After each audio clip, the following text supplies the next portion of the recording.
This is Historic Blah, where the past comes alive in minutes. Before we dive in, hit like, subscribe, and comment your city. I want to see where our history lovers are watching from. Story 1. The olfactory crisis of Edo, smell, status, and insurance in urban Japan. In the waning decades of the 18th century, the bustling metropolis of Edo, modern-day Tokyo, was among the most densely populated cities in the world. Home to over 1 million people by the 1800s, it was a place where the hum of commerce, ritual, and routine collided in every district. The shogunate reigned, samurai strolled, merchants hustled, and artisans carved out modest lives. But behind the veil of paper screens and lacquered wooden storefronts, an entirely different kind of concern loomed. A quiet, persistent anxiety, one that wafted on the humid winds of Japan's summer months, the problem of smell. Edo was a city of narrow alleys, crowded tenements, open sewers, and waste piled behind wooden walls. Unlike Kyoto, the refined imperial capital, Edo was raw, new, and bursting with the energy of economic growth. But with that growth came an urban scentscape that defied pleasant description. Fish guts, human waste, decaying flowers, and old cooking oil mingled with the smell of river sludge. In a city with no formal sanitation system and limited access to water for bathing, body odor became both unavoidable and crucially socially stigmatized. For samurai, odor was a breach of personal discipline. For merchants, it threatened respectability. For courtesans whose livelihoods depended on the careful curation of scent and sight, the stakes were even higher. But what's more fascinating is how this widespread olfactory anxiety gave rise to a cultural and commercial phenomenon, kayaku hoken, or smell insurance. Before we can fully understand this peculiar concept, we must turn our attention to the way Edo residents perceived smell as a social signal. Odor in Edo, Japan was not merely a personal failing, it was a reflection of one's place in society. In a rigidly hierarchical world governed by Confucian values, smell became a proxy for cleanliness, moral discipline, and even divine favor. The aristocratic elite and their retainers spent inordinate sums on imported incense from China, India, and Southeast Asia. Fragrance was not applied directly to the body, this was considered vulgar, but rather infused into kimono fabrics, fans, and even the paper of letters. The wealthier the individual, the more subdued and refined their fragrance. A pungent aroma was associated with laborers, fishermen, and butchers' professions considered both spiritually and socially unclean. But the true olfactory battleground lay in the middle classes. The merchants, artisans, and townspeople who occupied the social middle tier but aspired upward. These groups didn't have the luxury of silken robes or imported incense, but they could purchase local solutions: sachets, powdered woods, burnt herbs, and finally, guarantees of freshness. Enter the scent merchants of Nihonbashi. These enterprising vendors recognized an opportunity in Edo's olfactory panic. Some began offering not just incense and sachets, but service contracts, rudimentary smell insurance policies. If a client bought a packet of their premium blend and was found by others to be malodorous, the merchant promised to personally visit and rescent the household, or offer a full refund. These guarantees came with printed certificates, often illustrated with images of stylized noses and calligraphy proclaiming, "No shame, no scent." To modern ears, it may seem absurd, but in a society obsessed with saving face, where indirect communication ruled and reputation could determine one's economic survival, such guarantees offered a kind of peace of mind. But what made these insurance-like arrangements so persuasive? Part of the answer lies in the power of Edo's social networks. Gossip flowed through bathhouses, tea houses, and marketplaces like an invisible current. A poorly perfumed neighbor could quickly find themselves the subject of whispered judgment. Some local guilds even issued centralated edicts, and there are surviving municipal ordinances advising against aggressive or unclean aromas in shared quarters. In this ecosystem of shame and self-consciousness, scent merchants thrived. The scents themselves were carefully crafted from a mix of local and imported ingredients. Agarwood, clove, camphor, cinnamon bark, and sandalwood were common components. Some recipes were jealously guarded family secrets, passed down over generations. Others were mass-produced in small wooden molds and sold by the pound. The most respected artisans, known as kodoka, or masters of fragrance, crafted incense blends to match not just seasons, but specific social occasions: weddings, funerals, oaths, and poetry readings. But this attention to fragrance wasn't merely sensory or commercial, it was deeply spiritual. Rooted in Zen Buddhist thought, the act of incense appreciation, known as kodo, was as much about mindfulness and transcendence as it was about smell. In fact, listening to incense was the preferred term, an acknowledgement that fragrance was not passive, but a form of communion with the ephemeral world. Still, spiritual reverence didn't stop the less scrupulous merchants from inflating their prices or making outlandish claims.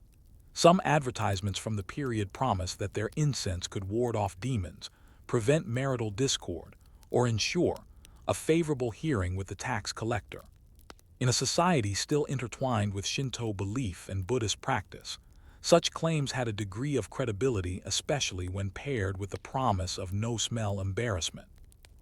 One of the more fascinating examples of this comes from a surviving account in the records of the Edo fire brigades. During the particularly hot summer of 1791, a fire broke out in the Kanda district. As residents fled with their belongings, one woman reportedly stopped mid-evacuation to apply an incense packet to her sleeves. When asked later why she'd done it, she said, "If I perish, let it not be in shame." A poetic gesture, but one that captured the intense cultural pressure not to reek. And yet, despite the demand for these fragrant lifelines, their reliability was always questionable. How could one truly ensure against an invisible force like smell? Who determined what counted as malodorous or not? What happened when a merchant refused to honor the promise? There are few recorded disputes between scent vendors and clients, but enough survive to suggest that enforcement was largely social, not legal. Disgruntled customers might shame a merchant by leaving charcoal sketches on walls or composing haiku that mocked their incompetence. In one notable case from 1802, a merchant was ostracized after a prominent theater actor claimed his scent blend turned rancid mid-performance. His shop closed within weeks. This brings us to an interesting question about Edo society at large. Why was there so much anxiety about something as intangible as smell? And how did it reflect the broader tensions of urban life under the Tokugawa regime? In the layered world of Edo-period Japan, where every inch of social standing was measured, labeled, and fiercely protected, scent served as a subtle but powerful cue. It wasn't merely about whether someone smelled good or bad, it was about where that scent placed them within the rigid hierarchy of Tokugawa society. By the early 1800s, Edo had become a laboratory of social management. The Tokugawa shogunate, seeking to prevent the chaos of civil war that had plagued earlier centuries, enforced peace through strict control. Movement, behavior, fashion, architecture, and even, in a very real sense, scent. At the top of the pyramid were the samurai, the ruling class whose outward austerity masked a complex web of codes and rituals. Samurai were expected to be restrained in dress, disciplined in demeanor, and above all, devoted to duty and honor. Body odor, whether their own or that of others, could break this illusion of composure. While samurai often lacked the funds of the wealthier merchant class, they took great care to maintain an image of cleanliness and simplicity. This led to a paradox. Many samurai smelled clean, not because of luxury perfumes, but because they did not engage in manual labor. Their lives were comparatively sedentary. Their clothing was layered and carefully maintained. When they did scent their robes, it was with minimal, refined infusions, usually light applications of kyara, aloeswood, or subtle herbal oils. Below the samurai were the chonin, a catch-all term for townspeople, including artisans, shopkeepers, and merchants. Many of these individuals lived in crowded longhouses with shared latrines and no access to running water. While they technically held less prestige than the warrior class, many Chonin, especially the successful merchants, possessed far more wealth. And with wealth came the desire to smell above one's station. For the urban Chonin, scent became one of the few tools available to cheat the system to signal refinement, literacy, and spiritual discipline, without violating sumptuary laws that limited dress and property. The refined use of incense or perfumed cloths allowed a merchant to suggest status without literally wearing silk or building a mansion. Even Buddhist monks were known to participate in kodo, the incense ceremony, which gave it an air of religious legitimacy. Yet there was always the risk of overstepping. If a scent was too strong, it was considered vulgar. If it came from the wrong neighborhood, it was suspicious. And if a servant reeked of perfume, it was clear their employer was trying too hard. Thus, the cultural anxiety around scent was not just about physical odor, it was about ambition, class mobility, and the social codes that sought to limit both. This obsession took many forms. Some towns imposed community fragrance rules in shared living spaces. Tenement contracts would state whether incense burning was allowed, when it should be done, and which types were banned due to potential fire hazards. Local magistrates issued edicts discouraging the use of foreign scents by the lower classes, especially blends that imitated the luxurious fragrances of the court. In one 1826 case from the Sumida district, a group of neighbors complained to the local constable that a family of lacquer artisans was burning excessively sweet incense at dawn. The scent, they argued, disrupted the morning meditation routines of their household and suggested delusions of grandeur. The constable ordered the family to cease the use of their blend immediately. Whether the artisans complied or not is unknown, but the dispute shows how smell had become a tool for policing social boundaries. Meanwhile, among the wealthy elite, scent was tied to more than class, it was tied to morality. For example, women from merchant families were expected to manage household smells with the same vigilance they applied to money or family reputation. The three odors of the house, charcoal, urine, and miso, were constantly monitored. If a household stank, it reflected not only on the housewife's competence, but on the husband's honor. Some women were known to leave sachets of cedar shavings under floorboards or to air out tatami mats for entire afternoons. A good housewife was, in part, a scent manager. And yet, scent was not merely about masking bad smells. It was also about curating identity. For the Edo pleasure districts, Yashiwara chief among them, fragrance was currency. Courtesans of high rank, known as warin, were expected to smell not only alluring, but unforgettable. Each warin developed a signature scent, crafted in collaboration with specialized incense vendors. Their kimono sleeves and fans were imbued with unique blends of sandalwood, plum, patchouli, and flower oils. Customers often sought out the warin not just by sight or name, but by scent memory. In fact, there are accounts of regular clients describing a courtesan scent as the first thing that arrives in the room. Some even composed poems dedicated to the smell alone, an ephemeral art form that outlasted the relationship itself. In contrast, lower-ranking sex workers were often forbidden from wearing strong perfumes at all. The reasoning was practical. Many lived in close quarters with other workers, and heavy scents could trigger headaches, faintness, or jealousy. Some brothels even required workers to share a communal incense box and apply scent only at specified times. Once again, scent became a symbol of rank within a rank, a hierarchy inside a hierarchy. But perhaps the most elaborate engagement with fragrance came from a surprising source: the Kodo clubs of Edo. Kodo, or the way of incense, had existed since the Heian period, but in Edo it took on new life. Groups of literati, samurai, and wealthy townspeople would gather for incense games, in which participants listened to multiple scents and attempted to guess the blend.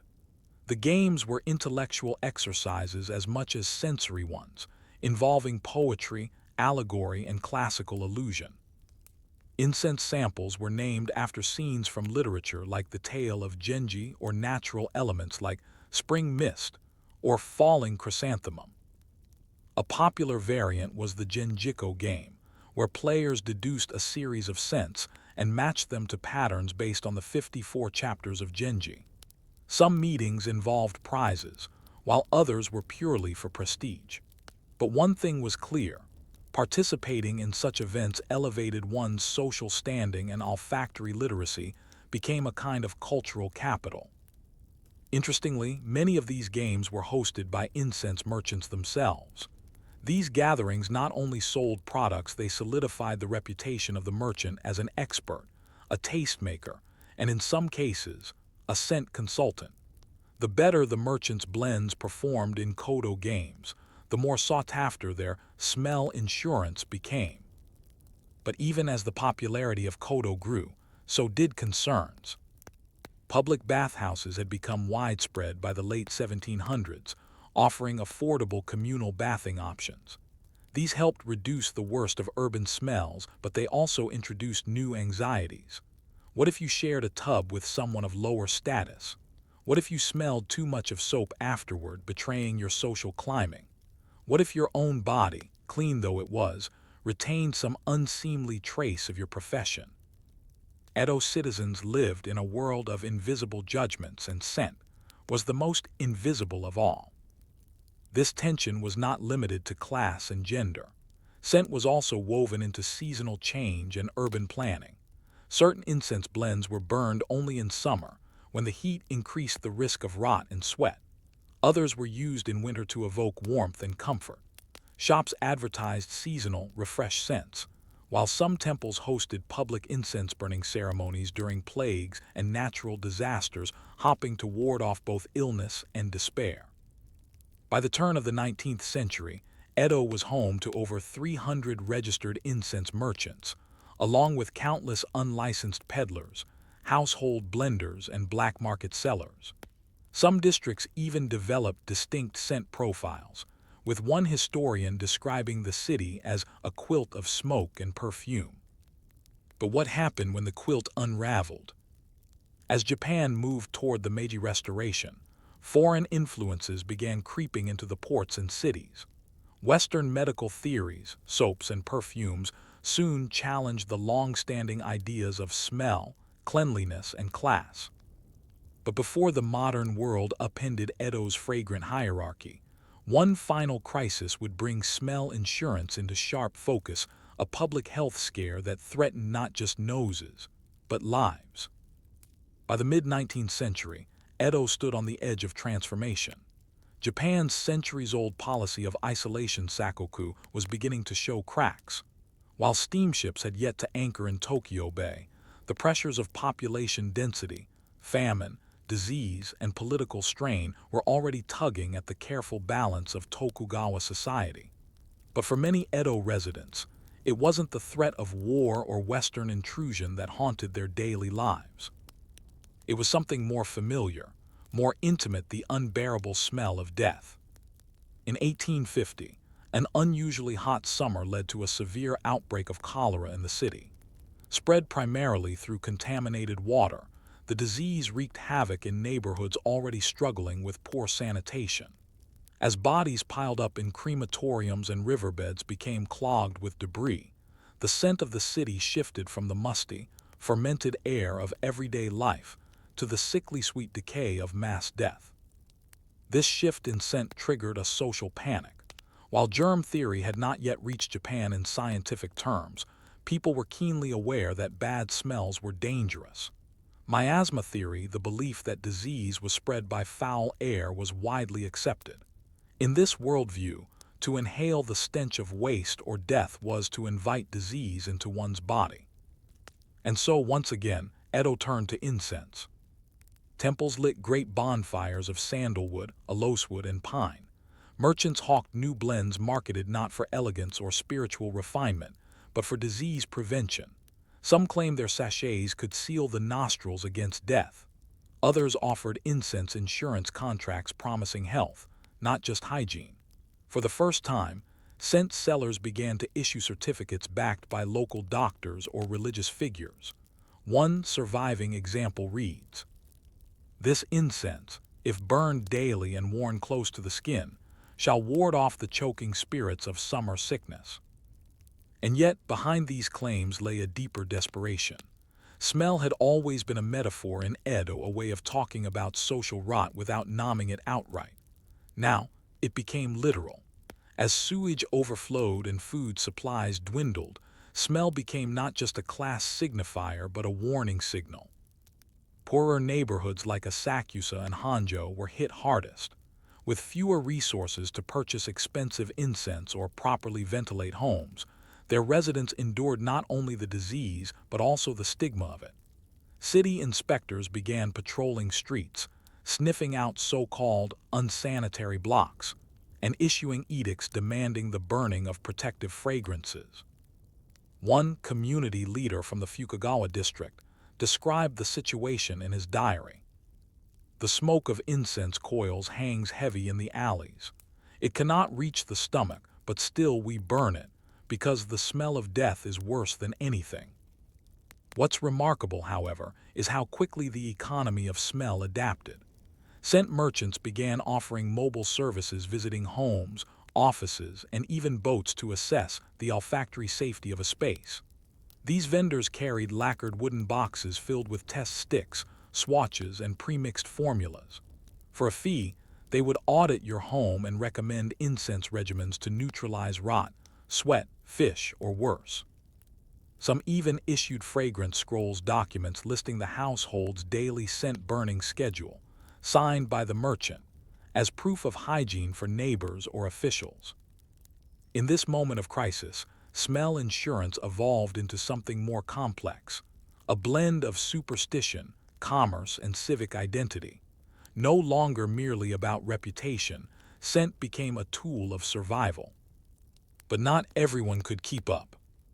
As foreign trade resumed following Commodore Perry's arrival in 1853, the market flooded with Western products. Soap, cologne, deodorants, and even crude chemical disinfectants entered Japanese ports. Many were advertised with bold claims, "kills odor at the source," and quickly caught the attention of wealthier citizens eager for new ways to distance themselves from the scent of the streets. These foreign imports disrupted traditional scent businesses. Incense sellers found their customer base shrinking. Kodo clubs dissolved. Even the poetic incense ceremonies that had defined elite leisure began to feel outdated in the face of Western science and industry. Some merchants tried to adapt by rebranding their blends as modern medicinal aids. Others offered to combine Western ingredients with traditional incense, creating hybrid products that promised both spiritual elevation and hygienic credibility. But by the 1870s, as the Meiji Restoration swept away the old class system, the entire basis of smell as a sign of social status collapsed. Why bother purchasing incense insurance when soap and perfume could be mass-produced and smelled the same across class lines? This transition was more than economic, it was philosophical. Where Tokugawa Edo had embraced the ephemeral, the seasonal, the subtly scented, Meiji Japan increasingly valued efficiency, cleanliness, and uniformity. The refined codes of olfactory etiquette gave way to public health campaigns. Incense, once burned to protect spiritual order, now struggled to justify itself in the face of disinfectants and plumbing. And yet, scent never truly disappeared from the Japanese consciousness. Even today, the fragrance industry in Japan retains a reverence for the Kodo tradition. Specialty shops still sell handcrafted incense blends. Cultural festivals include incense ceremonies. And among older generations, the connection between smell and social grace remains vivid. There's even a saying in some circles, "You know someone's home by the scent that greets you." So what do we make of Edo's olfactory crisis? At its surface, it was a tale of burning herbs, crowded cities, and economic ingenuity. But underneath, it tells us something far more universal. that humans regardless of time or place crave dignity, even in the smallest and strangest of ways. To smell acceptable, to be spared the judgment of one's neighbors, to walk into a room without offense, these were not luxuries. They were essential acts of survival within a rigid social system. The story of smell insurance in Edo isn't about foolishness or vanity. It's about the quiet, persistent effort to remain human in an overwhelming world. And so, the next time you light a candle, spray perfume, or reach for soap, consider the people of Edo who burned incense not just for the nose, but for the soul. What scents today carry the same weight? And how do we, in our modern cleanliness, still fear the judgment of invisible senses? Story 2. When bread meant war, the Great British Flour Shortages of 1795. In early 1795, the people of Britain were cold, hungry, and afraid. The war against revolutionary France, begun just 2 years earlier, had already drained the national coffers. Grain imports from continental Europe had slowed to a trickle. Coastal blockades, naval battles, and a deeply unsettled Europe meant food was no longer just a domestic issue, it was a military one. And so, as the frost of January tightened its grip on the countryside, the first signs of what would become one of the worst bread crises in British history began to emerge. The price of wheat surged. Poor harvests across 1794 had reduced grain yields, especially in southern counties like Kent and Sussex. Rural laborers already living on the edge of subsistence found themselves priced out of their staple food. Bakers in towns like Bristol, Norwich, and Leeds began to reduce loaf sizes quietly, hoping not to provoke unrest, but rumors spread faster than deliveries. In many ways, bread was Britain's most important infrastructure. While coal fired the industries and wool clothed the empire, it was the humble loaf of bread, dense, coarse, and often mixed with ground beans or even chalk, that sustained the stomachs of millions. Unlike today's bakery shelves, early industrial Britain offered few real choices to the average working-class consumer. White bread was for the wealthy. Most people subsisted on brown bread, heavy and unrefined, baked in communal ovens or purchased in rough chunks from local vendors. The national reliance on bread was such that in many towns, bakers were registered and regulated by local guilds and municipal councils. Prices were monitored. Weights were recorded. A baker caught cheating a customer might face not just fines, but public humiliation, sometimes being marched through town with a halter around the neck or pelted with spoiled dough. It was into this finely balanced system that the bread crisis of 1795 exploded. The first riots. In February, the first recorded food riot occurred in Salisbury, a cathedral town with a sizable population of rural poor. A crowd gathered outside a known corn dealer's warehouse, demanding that the sacks of wheat stored inside be sold at just prices. The dealer refused. Within hours, the crowd had broken in, set fire to the scales, and distributed the grain by hand. This was not chaos. It was ritualized protest, part of a long British tradition known as the moral economy. In the eyes of the rioters, the community had a right to food at a fair price, and those who hoarded or speculated violated not just commerce but morality.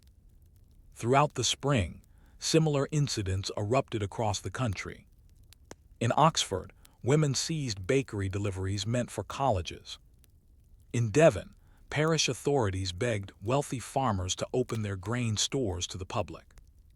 In Northumberland, black market bread was seized by magistrates, only to be redistributed again by angry crowds. Some of the most poignant scenes came from London itself. By March 1795, bread prices in the capital had more than doubled. The working poor dockhands, seamstresses, coal porters, street sweepers began lining up before dawn for scraps. Soup kitchens formed under the guidance of local parishes and Quaker societies, but demand outpaced supply. The British government, already under strain from wartime expenditures, was slow to act. Prime Minister William Pitt the Younger remained committed to laissez-faire economics. But as unrest grew and the specter of French-style revolution loomed, Parliament was forced to intervene. What followed was a national debate over the very role of government in feeding its people. Bread as a political weapon. In March 1795, the government issued a now infamous recommendation. Households ought to consume bread made with substitutes, such as barley, rice, and potatoes. This was received with contempt by the urban poor. Potatoes, still a relatively unfamiliar food in England, were mistrusted. Barley was considered animal feed, and rice was expensive, reliant on colonial imports. None of these options could match the caloric and emotional satisfaction of a thick slice of wheat bread. Moreover, the suggestion was seen as hypocritical. While noble households and royal kitchens continued to enjoy white loaves and imported French rolls, the working class was asked to eat what many viewed as pig food. Some pamphlets even satirized the government's position. Let them eat potatoes, say the lords whose tables groan with game and pudding. Riots spread. In Coventry, angry crowds forced bakers to sell loaves at pre-crisis prices under threat of arson. In Liverpool, port workers refused to unload ships unless some of the grain was diverted for public sale. In one town in Yorkshire, the mayor attempted to calm rioters by offering to share his family's bread supply for a week, an act that drew both applause and skepticism. But behind the theatrics and violence lay deeper questions. Was the market failing the people? Should grain be treated as a commodity or a right? And what, if any, obligation did the British state have to ensure caloric survival? Bread substitutes and official experiments. Amid mounting pressure, the Board of Agriculture launched a public campaign to normalize alternative bread. A flurry of recipes was printed and distributed nationwide. Some recommended mixtures of rye, barley, and even pea flour. Others offered instructions for Dr. Gilbert's economical loaf, a dense, spongy bread made of mashed potatoes, bran, and stale crusts. Results were underwhelming. One magistrate reported that factory workers who tried the substitute bread grew faint by noon and did not return the next day. Some loaves simply collapsed in the oven. Others turned gray overnight. And since potatoes were still rare in certain regions, the attempt to diversify diet only created new shortages. In Reading, a clever baker tried mixing chalk into flour to make loaves appear whiter, a dangerous trend that had to be stamped out by local doctors. In some towns, millers were accused of adding ground bone, ash, or even sawdust to their grain supply to stretch profits. And yet, some substitutes did catch on. Oat cakes, already popular in the North, gained ground. Households began using beer yeast to leaven bread, rather than relying on older sourdough methods. And in coastal areas, seaweed was even experimented with as a filler, offering some iodine, if not flavor. But these were patchwork solutions. The real crisis deepened through the summer, when a second poor harvest delivered the final blow. As the year wore on, death records from the poorest parishes showed marked increases in mortality, especially among children and the elderly. Starvation was rarely listed directly. Instead, terms like decline, consumption, or fever appeared.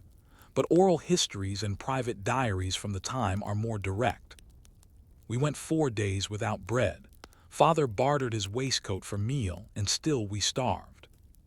The crisis could no longer be denied, and the government, in desperation, began to consider more drastic measures, from direct grain shipments to state subsidies, and even military grain convoys to protect shipments from theft. But as the year drew to a close, one question hovered over the scorched fields and half-empty ovens. Was bread truly a matter of market forces, or of national survival? As the summer of 1795 wore on, a strange tension settled over Britain's towns and villages. Food riots had ebbed, but never entirely stopped. Bakers continued to work under duress, many baking behind barred doors or under escort. And amid all the public anger and rising hunger, a quiet but powerful bureaucratic engine began to hum: local and national government intervention. The British Parliament, long wedded to principles of free market trade and cautious of state interference in price setting, found itself in an uncomfortable position. With one hand, it continued to insist that market forces should be trusted to correct shortages and stabilize prices. With the other, it began issuing a series of increasingly interventionist measures. These weren't laws, at least not at first. They were recommendations, guidelines, and appeals to civic virtue. But in a nation on the edge of famine, these soft-handed tactics weren't enough. The flour committees. In town halls across England, local justices of the peace began forming flour committees, small councils made up of bakers, millers, parish officials, and landowners. Their goal was simple: to oversee the supply, distribution, and pricing of bread and flour within their jurisdiction. These committees functioned almost like wartime councils, holding emergency meetings to inspect grain inventories, issue rationing orders, and negotiate temporary subsidies for bakers. In some cases, they commandeered local mills or grain depots, temporarily overriding private ownership. The minutes of a flour committee from Leicester survive in part and paint a vivid picture of the anxiety gripping the region. It is agreed that Mr. Fowles, baker of Belgrave Gate, be given an allowance of 3 stone of flour weekly at fixed rate, on condition that his loaves remain at full weight and proper form. Weight was everything. Bakers who produced undersized loaves could be and often were charged with fraud. The assize of bread, an old set of regulations dating back to medieval times, still required that each loaf sold meet precise measurements based on the prevailing price of wheat. So when wheat prices soared, the size of loaves shrank, often dramatically. A loaf that weighed 4 pounds the year before might now weigh only 3 pounds, or even 2.5, but still cost the same. This led to widespread public anger. Housewives, laborers, and apprentices brought their loaves to market scales to verify weight. If a baker was suspected of cheating, things could turn ugly quickly. In Portsmouth, a baker's shop was stripped of its contents by an angry crowd after multiple customers accused him of selling short-weight loaves. In Shrewsbury, a woman was arrested after striking a miller with her boot for refusing to grind her barley. And yet, these conflicts weren't always rooted in selfish desperation. They reflected a deeper set of shared expectations about how society should function in crisis. This belief, often referred to by historians as the moral economy, held that food was not just a commodity. It was a right, especially in times of hardship. And those who disrupted that right, hoarders, speculators, price gougers, were seen not just as greedy, but as betrayers of the social contract. Thus, when a wealthy farmer stockpiled wheat in a private granary, people didn't see a man protecting his assets. They saw someone hoarding food while children starved. And in many cases, they acted. The baker's dilemma. Caught in the middle were the bakers, many of whom were not much better off than their customers. Flour prices had risen sharply, and the cost of fuel, wood, or coal to fire the ovens had also jumped due to war-related disruptions. Many bakers worked 16-hour days, often baking through the night to meet demand. Yet even the most honest of them faced public suspicion. To stay in business, some reduced the size of their loaves. Others experimented with filler, ingredients being flour, boiled turnip, old crusts soaked and mixed back into the dough. A few tried to stretch their inventory by baking half-baked bread, which would later be sold for home reheating, saving on firewood but risking undercooked interiors. These innovations were rarely celebrated. Instead, they fed rumors. Bakers are using sawdust. There's powdered bone in the flour. My loaf had chalk in it, I swear it tasted of stone. Whether true or not, the rumors compounded public mistrust. And yet, Many bakers were simply trying to stay afloat. One London baker wrote in his diary, "The price of flour leaves me 3 pence profit per dozen loaves. It will not buy soap, let alone coal. My son is sick from night baking, yet if I raise price, they will break my windows." In response to these tensions, some municipalities created public bakehouses, government-monitored facilities where bread could be produced at set prices and inspected for quality. These institutions were not widespread, but where they existed, they offered temporary relief. Still, for every success story, there were failures. In Norwich, a bakehouse established by the parish was quickly overwhelmed, leading to ration tokens and long lines. In Newcastle, a city-run bakery was forced to close after its ovens cracked under the weight of non-stop use. And through it all, the question lingered: could Britain maintain peaceful order with empty stomachs? National responses and the price of peace. By late summer, even the staunchest supporters of laissez-faire admitted that something had to change. The government introduced a temporary bounty on imported grain to encourage merchants to bring wheat from abroad, especially from North America and the Baltics. Navy ships were used to escort cargo vessels, and priority was given to ports serving major industrial cities. It helped, but only slightly.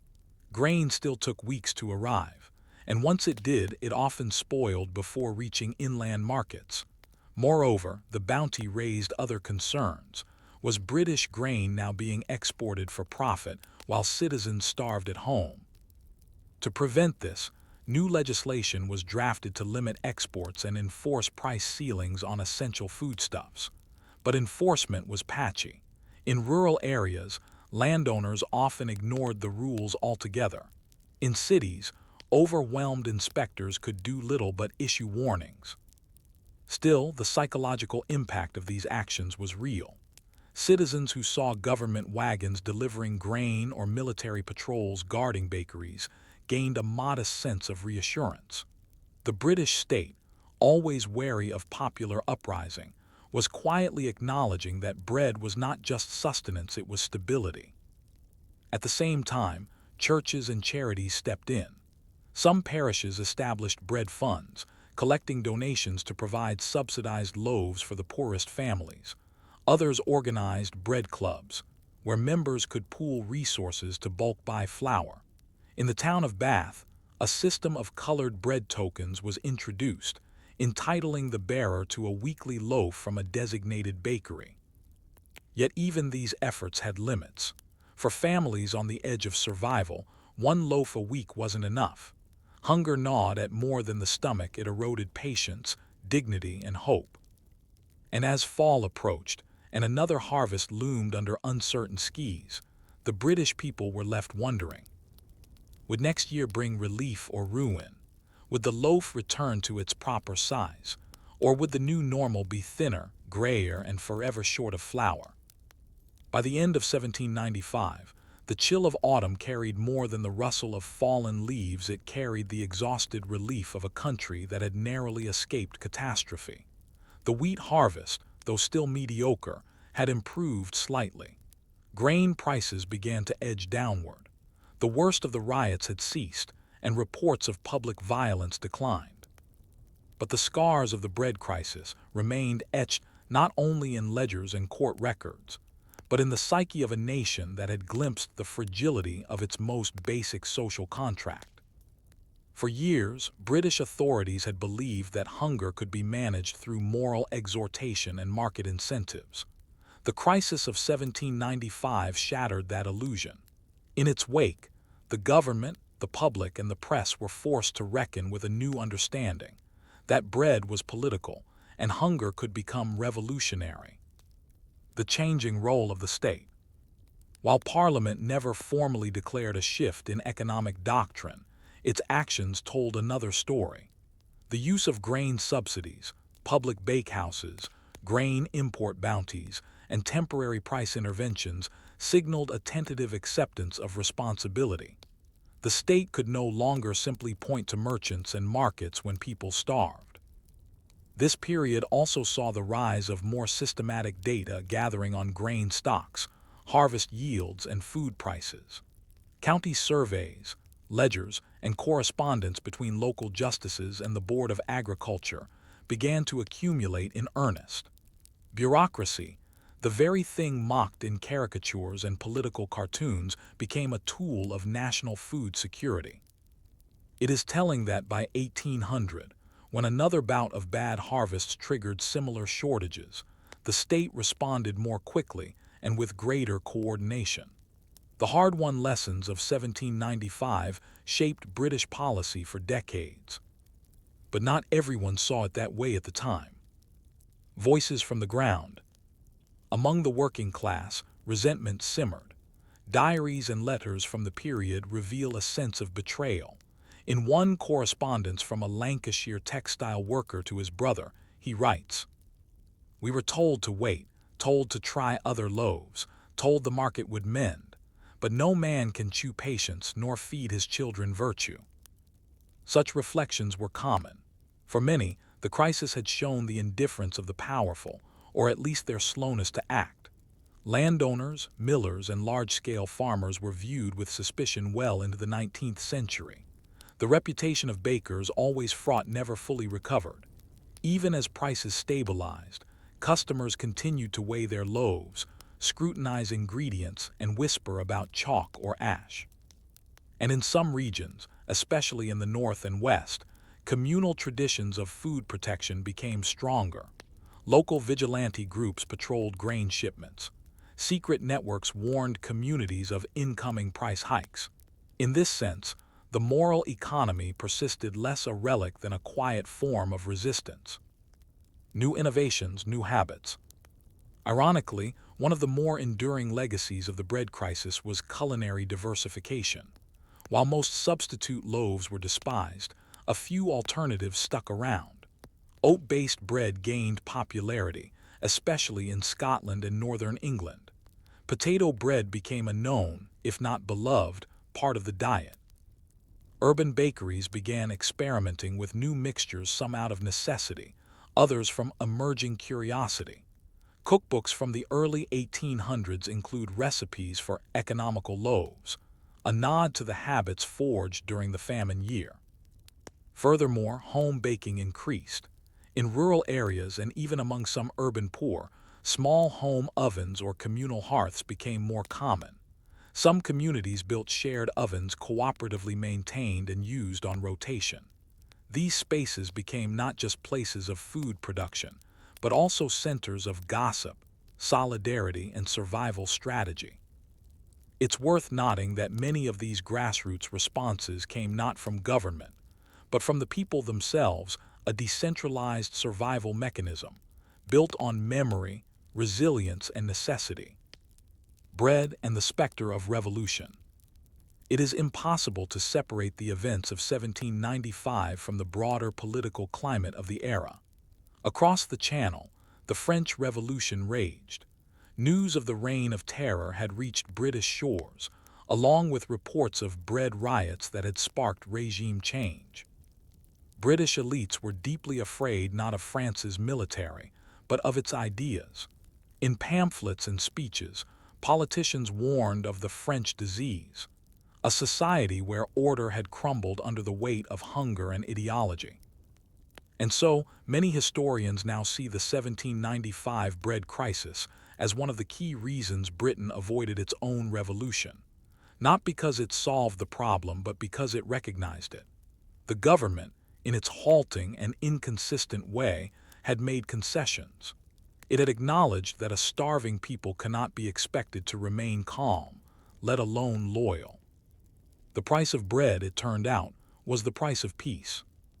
Final reflections. Looking back, it's tempting to see the bread crisis as a single-year anomaly, a fluke caused by bad weather and poor planning. But such a view misses the deeper lesson. Britain in 1795 stood on a knife's edge. A failed harvest revealed the narrow margins upon which the entire social structure rested. The riot wasn't just about food, it was about dignity. The loaf of bread represented more than calories. It was the currency of stability, the measure of fairness, and the symbol of whether the nation still cared for its own. In today's world of supermarkets and industrial agriculture, it is easy to forget the politics of bread. But in many parts of the world, food insecurity remains a potent source of unrest. And even in wealthy nations, debates continue over how much the state should do when people go hungry. The British bread crisis of 1795 reminds us that history is not always made in Parliament or on battlefields. Sometimes, it is made in bakeries, communal ovens, and the weary lines of people waiting for their daily bread. The next time you tear a loaf, consider this. What promises does your bread keep, and what happens when it breaks them? Story 3. How to boil water in ancient Rome, a day in the life of a Roman bath attendant. You wake before dawn when the air still clings to the last coolness of night. The streets of Rome are hushed, save for the creak of ox carts and the whisper of sandals on stone. The day will grow hot, punishingly so, and with it will come the crowds. You are not a senator or a soldier. You are a balneater, a bathhouse attendant in the greatest city of the empire. Your job, to make sure the water boils on time. The Roman bath thermae was more than a place to wash. It was the social engine of Roman life. Men, and in separate hours, women came to the baths not merely to clean themselves, but to gossip, debate politics, make deals, and show off their bodies and wealth. From the frigidarium, cold room, to the caldarium, hot room, the experience of bathing followed a complex rhythm of heat, water, and relaxation. But none of that could happen unless someone got up early, stacked the firewood, and lit the flames. That someone was you. The hidden workforce of the baths. Rome's grand public bathhouses, the baths of Caracalla, of Diocletian, of Titus, were enormous feats of engineering. Their marble colonnades and vaulted ceilings were impressive, yes, but behind the glamour was a system that required meticulous, boring, daily labor. Each bathhouse employed dozens, sometimes hundreds of workers. These included stokers who managed the fires beneath the floors, water carriers who filled cisterns, scrapers who cleaned the stone benches, towel keepers, soap vendors, and body oil mixers, and of course, overseers who made sure it all ran on time. Your job as a balneater often required you to do a bit of everything, but your main responsibility was the hypocaust, Rome's underfloor heating system. Invented in the 1st century BCE, the hypocaust was a marvel of Roman engineering. It worked like this. Beneath the floors of the caldarium and tepidarium were small pillars of tile, creating a hollow space. Into this space, hot air from a nearby furnace would flow, heating the floors and walls from below. Sometimes, flues were built into the walls to help circulate the heat. The result?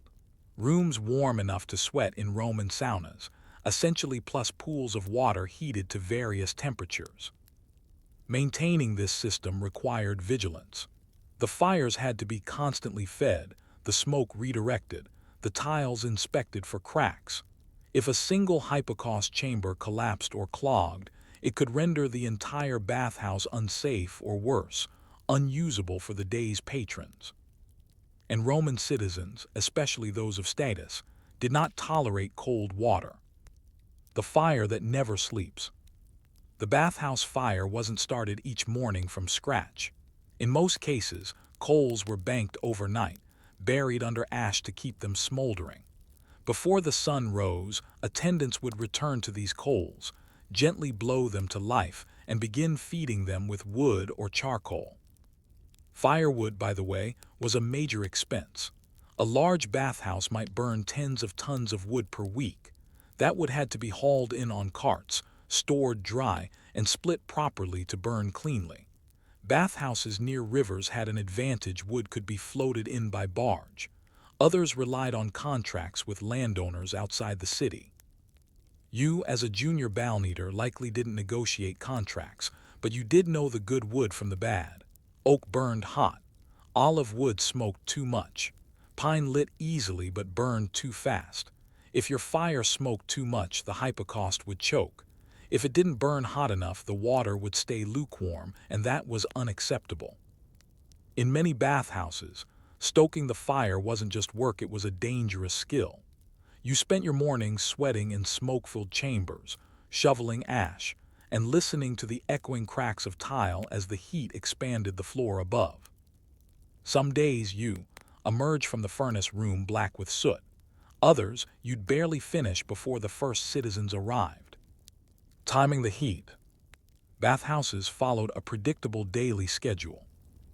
Early morning before opening, fires were built, water was filled, floors swept, tools prepared. Mid-morning, opening. The first patrons, often lower status workers or the elderly, began to arrive.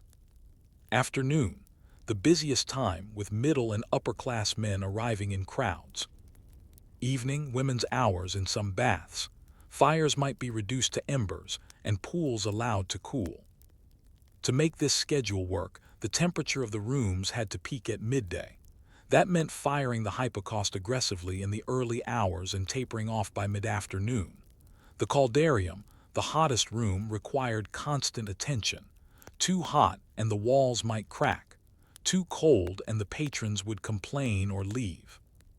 You learned to gauge temperature not by thermometers, which didn't exist, but by touch, sweat, and timing. If your brow was dry after 5 minutes in the caldarium, something was wrong. If the bath master snapped his fingers impatiently at 11 a.m., you knew the floors weren't hot enough. Success wasn't glory, it was invisibility. If no one noticed you, the day had gone well. The water supply, cold, clean, and constant. Another task, though not always yours, was managing water delivery. The Romans built vast aqueducts, supplying baths with thousands of liters per day. But that water still needed to be channeled, stored, and sometimes heated. Bathhouses had complex plumbing. Lead or terracotta pipes carried water into cisterns. Gravity-fed channels moved water from one pool to the next. Wastewater flowed into sewers or irrigation systems outside the city. But aqueducts didn't always flow reliably. Droughts, repairs, or sabotage could slow supply. When that happened, baths had to ration water, especially the hot kind. Patrons might be limited to a single basin per visit. Some bathhouses even closed their caldaria temporarily, citing water shortages. And if the aqueducts failed entirely, you were sent, like many attendants, to draw water by hand. You carried sloshing buckets from nearby wells or cisterns. You poured them, steaming, into tiled tubs. It was backbreaking work, but essential. After all, you couldn't have a bathhouse without water. By midday, as the sunlight slanted through the clerestory windows and laughter echoed off the damp marble walls, you took a moment to rest.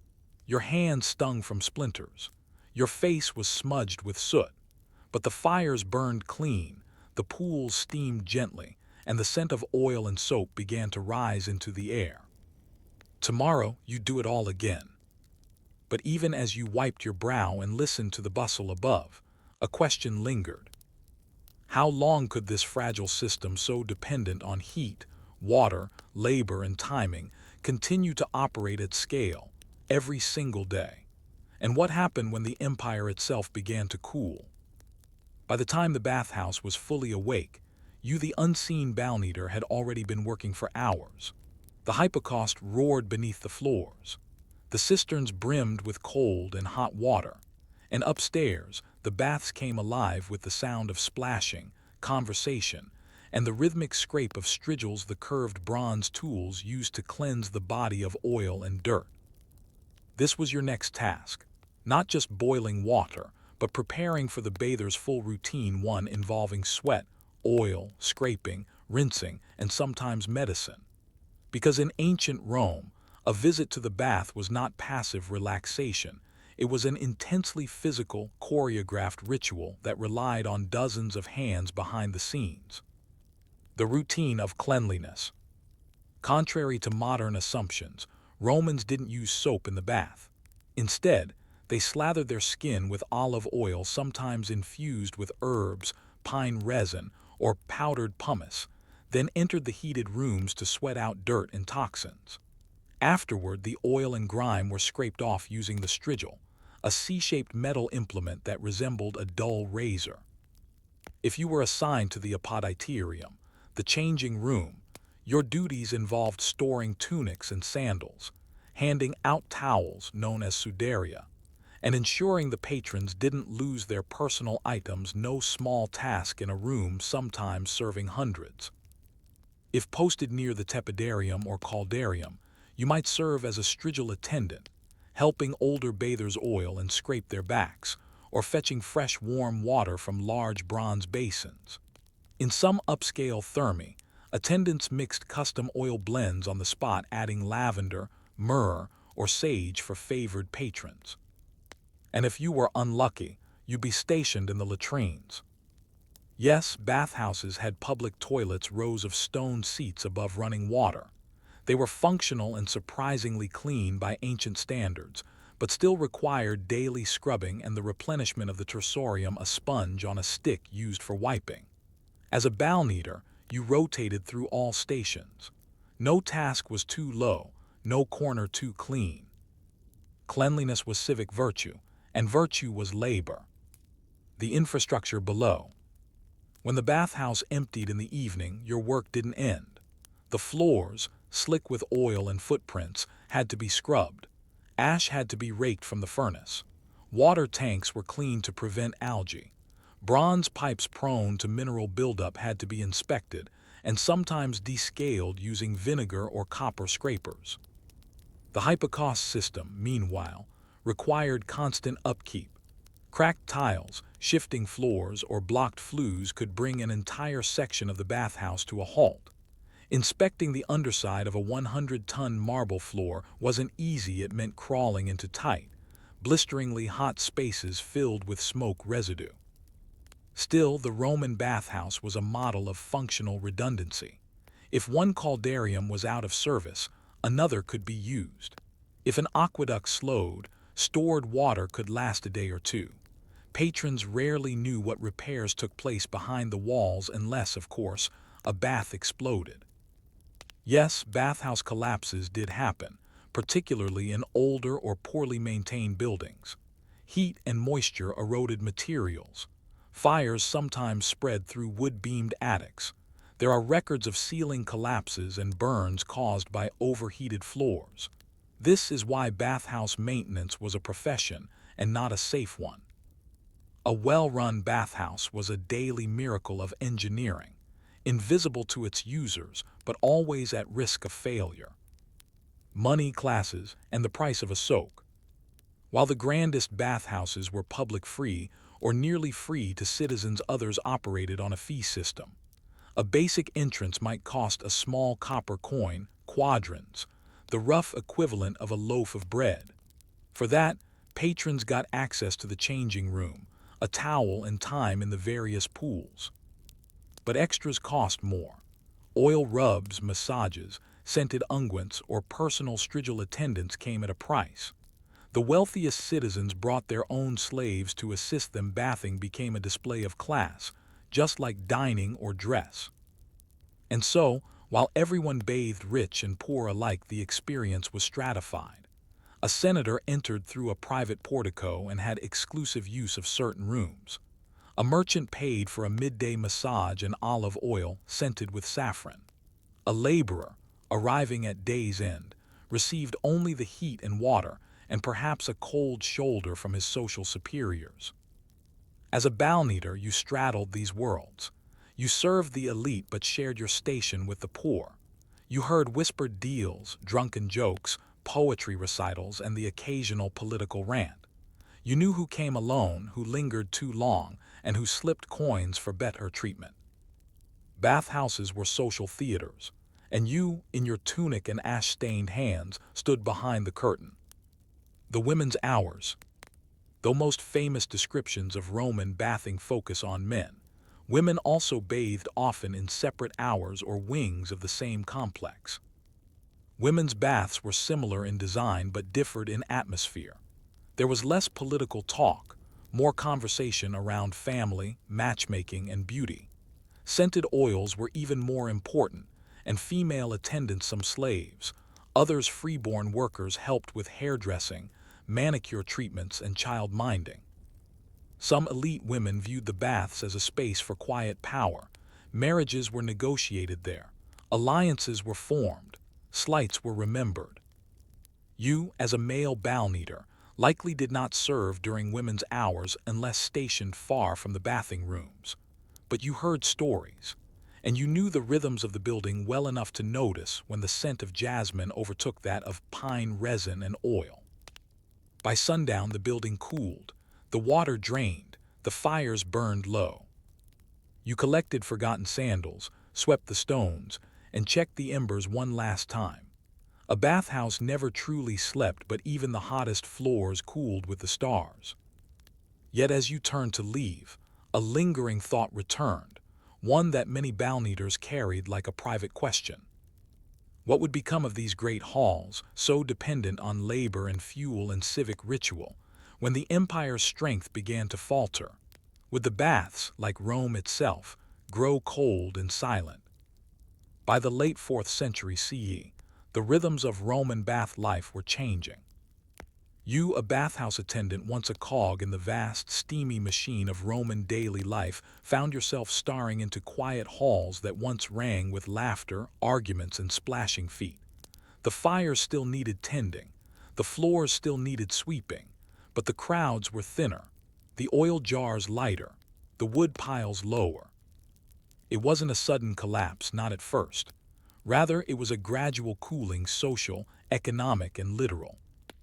A shrinking fire. Fuel shortages were one of the first visible signs of strain. Rome had always devoured wood, but as its forests dwindled and shipping routes became less secure, fuel became expensive.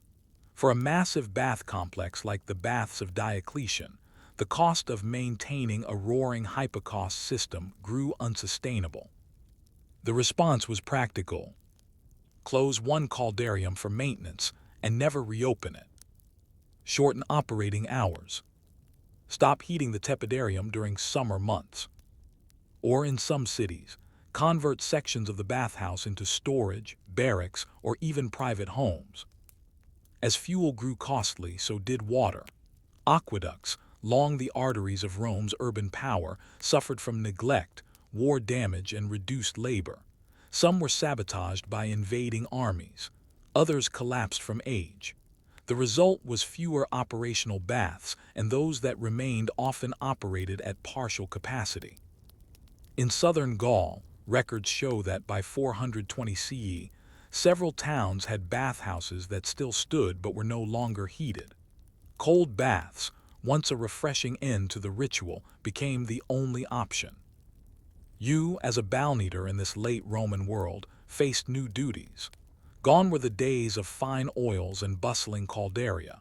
Now you patched leaks, watched rats creep into empty chambers, and reassured the last loyal patrons that the heat would return next week. But it often didn't. Changing attitudes, from cleanliness to sin.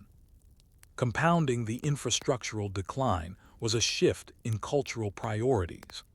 As Christianity became the dominant force in Roman life, public bathing, especially in its more opulent or sensual forms, began to face scrutiny. Early Christian leaders were divided on the issue. Some saw bathing as a healthful practice. Others viewed it as a den of temptation, nakedness, vanity, and idle chatter.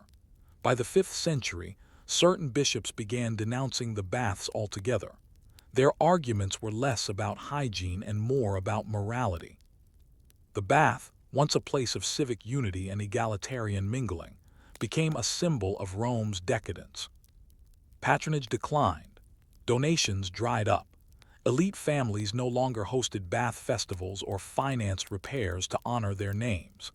A place once central to Roman identity, where emperors bathed beside senators, where slaves whispered news from the furnace rooms, where women traded recipes and secrets, was now increasingly empty. One poet from the time wrote, half mournfully, half bitterly, The water still trickles, but the voices are gone. The stones are warm, but no one lays upon them. The last baths.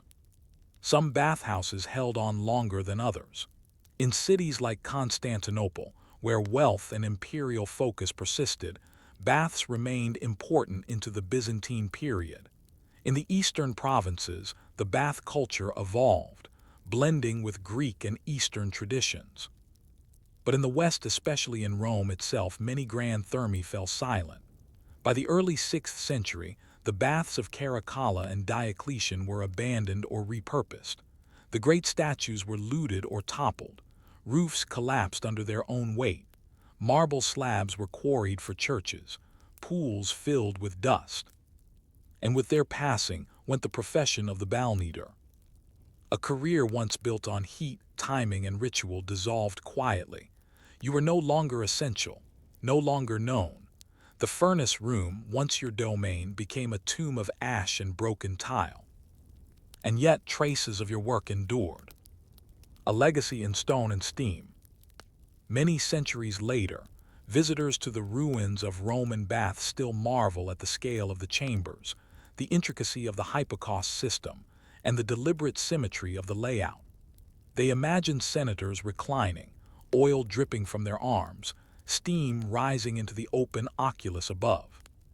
But they rarely picture you the person who lit the fire, who scraped the benches, who hauled the water, and who, every morning, made the bath possible. And yet, the legacy of your labor lived on. Roman bath culture inspired Islamic hammams, medieval public washhouses, and the modern spa.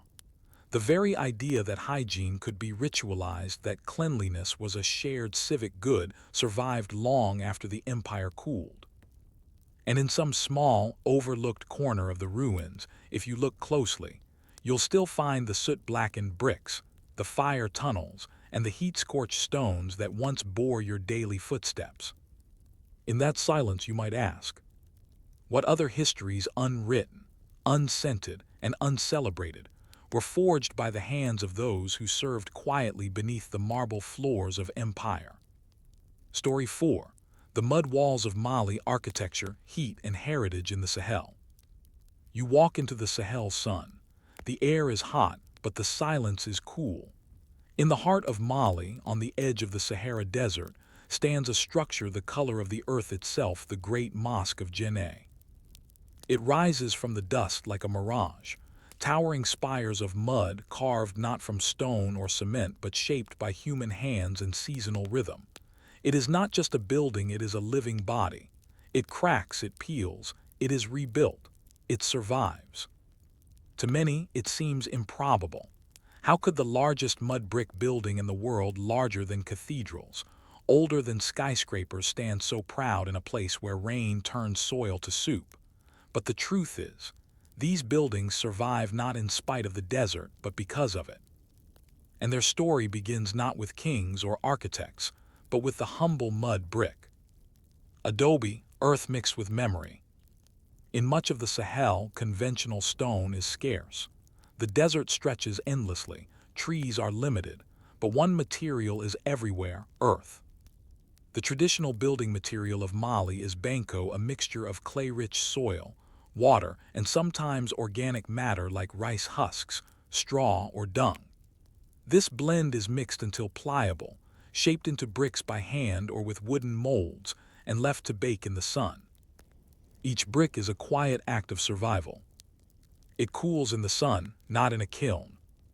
It costs nothing but time, water, and labor. It holds together only as long as the community maintains it. These bricks are not meant to last forever.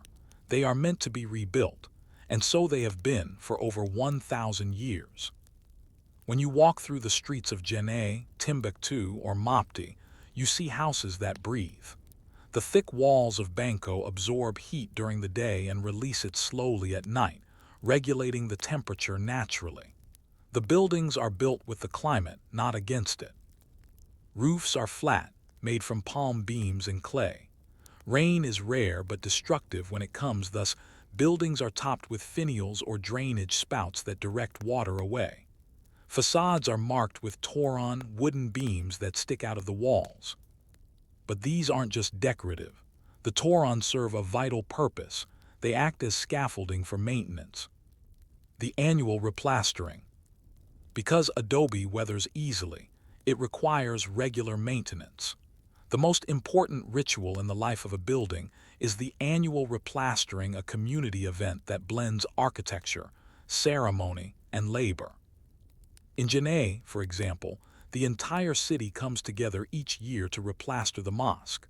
Women fetch water from the nearby Bani River, balancing heavy urns on their heads. Men climb the Toron and smear fresh banko over the cracked surface. Children mix mud and sing songs. It is part repair, part festival. This ritual is not new. It has been performed for centuries, passed from one generation to the next. There are no blueprints. There are no architects in the Western sense. Knowledge is oral, physical, and imprinted in hands and memory. And this maintenance is not optional. If you skip a year, the building begins to crumble. Rain opens fissures. Heat widens them. Insects burrow. Without care, even the grandest mosque would dissolve. In a way, the fragility is the point. These buildings demand attention. They insist on being part of daily life. Compare this to European cathedrals built of stone to defy time. Mud structures in Mali embrace time. They age, they change, they require love. Their endurance comes not from defiance, but from ritual and repetition. Geometry, identity, and Islam. The forms of Malian adobe architecture are not random. They follow patterns often symmetrical, geometric, and repetitive. The facades feature conical towers, rectilinear niches, and arched doorways. These are not only aesthetic but symbolic. Many features were shaped by centuries of Islamic influence, especially from the 13th century onward, when the Malian Empire embraced Islam and became a center of learning and trade. In places like Timbuktu, Islamic scholars taught in mud-walled madrasas, studied in clay libraries, and debated theology beneath the same roofs that sheltered goats from the sun. The buildings reflected this spiritual life: modest, orderly, functional. And yet, even in their restraint, these structures speak of beauty. Some homes have engraved doors, with carvings passed down from family to family. Others feature window shutters with specific family patterns. In some communities, the orientation of a house, its alignment with the sun or the mosque, is determined by tradition rather than convenience. There are no straight lines imposed by planning commissions. The city grows like a living thing. Streets are narrow, shaded, irregular. Houses lean. Mud softens corners. The town breathes. And in the center of this organic world stands the mosque, massive, immovable, but utterly dependent on the people for its survival. From the outside, it may seem strange. A city that must rebuild itself every year, one smear of mud at a time. But for those who live there, it is no burden. It is identity, it is rhythm, it is home.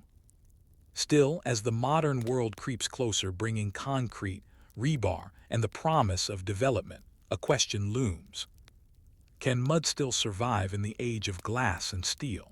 Or will the walls that breathe be replaced by walls that forget? Mid-morning in Janae. The shadows grow shorter and the heat deepens like a drumbeat against the earth. You are a mason's apprentice, standing barefoot in wet clay. Your job today is simple: refill the water trough, stir the banko mixture, and press bricks. But this is no ordinary task. You are not simply making a wall. You are continuing a lineage, building not just with mud and straw but with memory. Brick by brick, hand by hand. Banko brickmaking follows a rhythm older than most nations. There are no machines, no conveyor belts, no safety vests or cement mixers. Instead, earth is dug from a specific pit, chosen for its mix of sand and clay. Water is added slowly, stirred with sticks, then with feet. Organic matter, often rice husks or crushed millet stalks, is added for binding. The result is a thick, sticky mass. shaped by hand into rectangular bricks and laid in the sun. Bricks dry for several days, then are stacked under thatch roofs to cure. No firing, no glazing, only sunlight and time. Unlike modern cement blocks, Banco bricks flex with temperature. They do not shatter in the heat or contract in the cold. They absorb moisture slowly and release it evenly. In climates like Mali's, where summer days exceed 40 degrees C, 104 degrees F, and winter nights can be bone dry, this adaptability is crucial.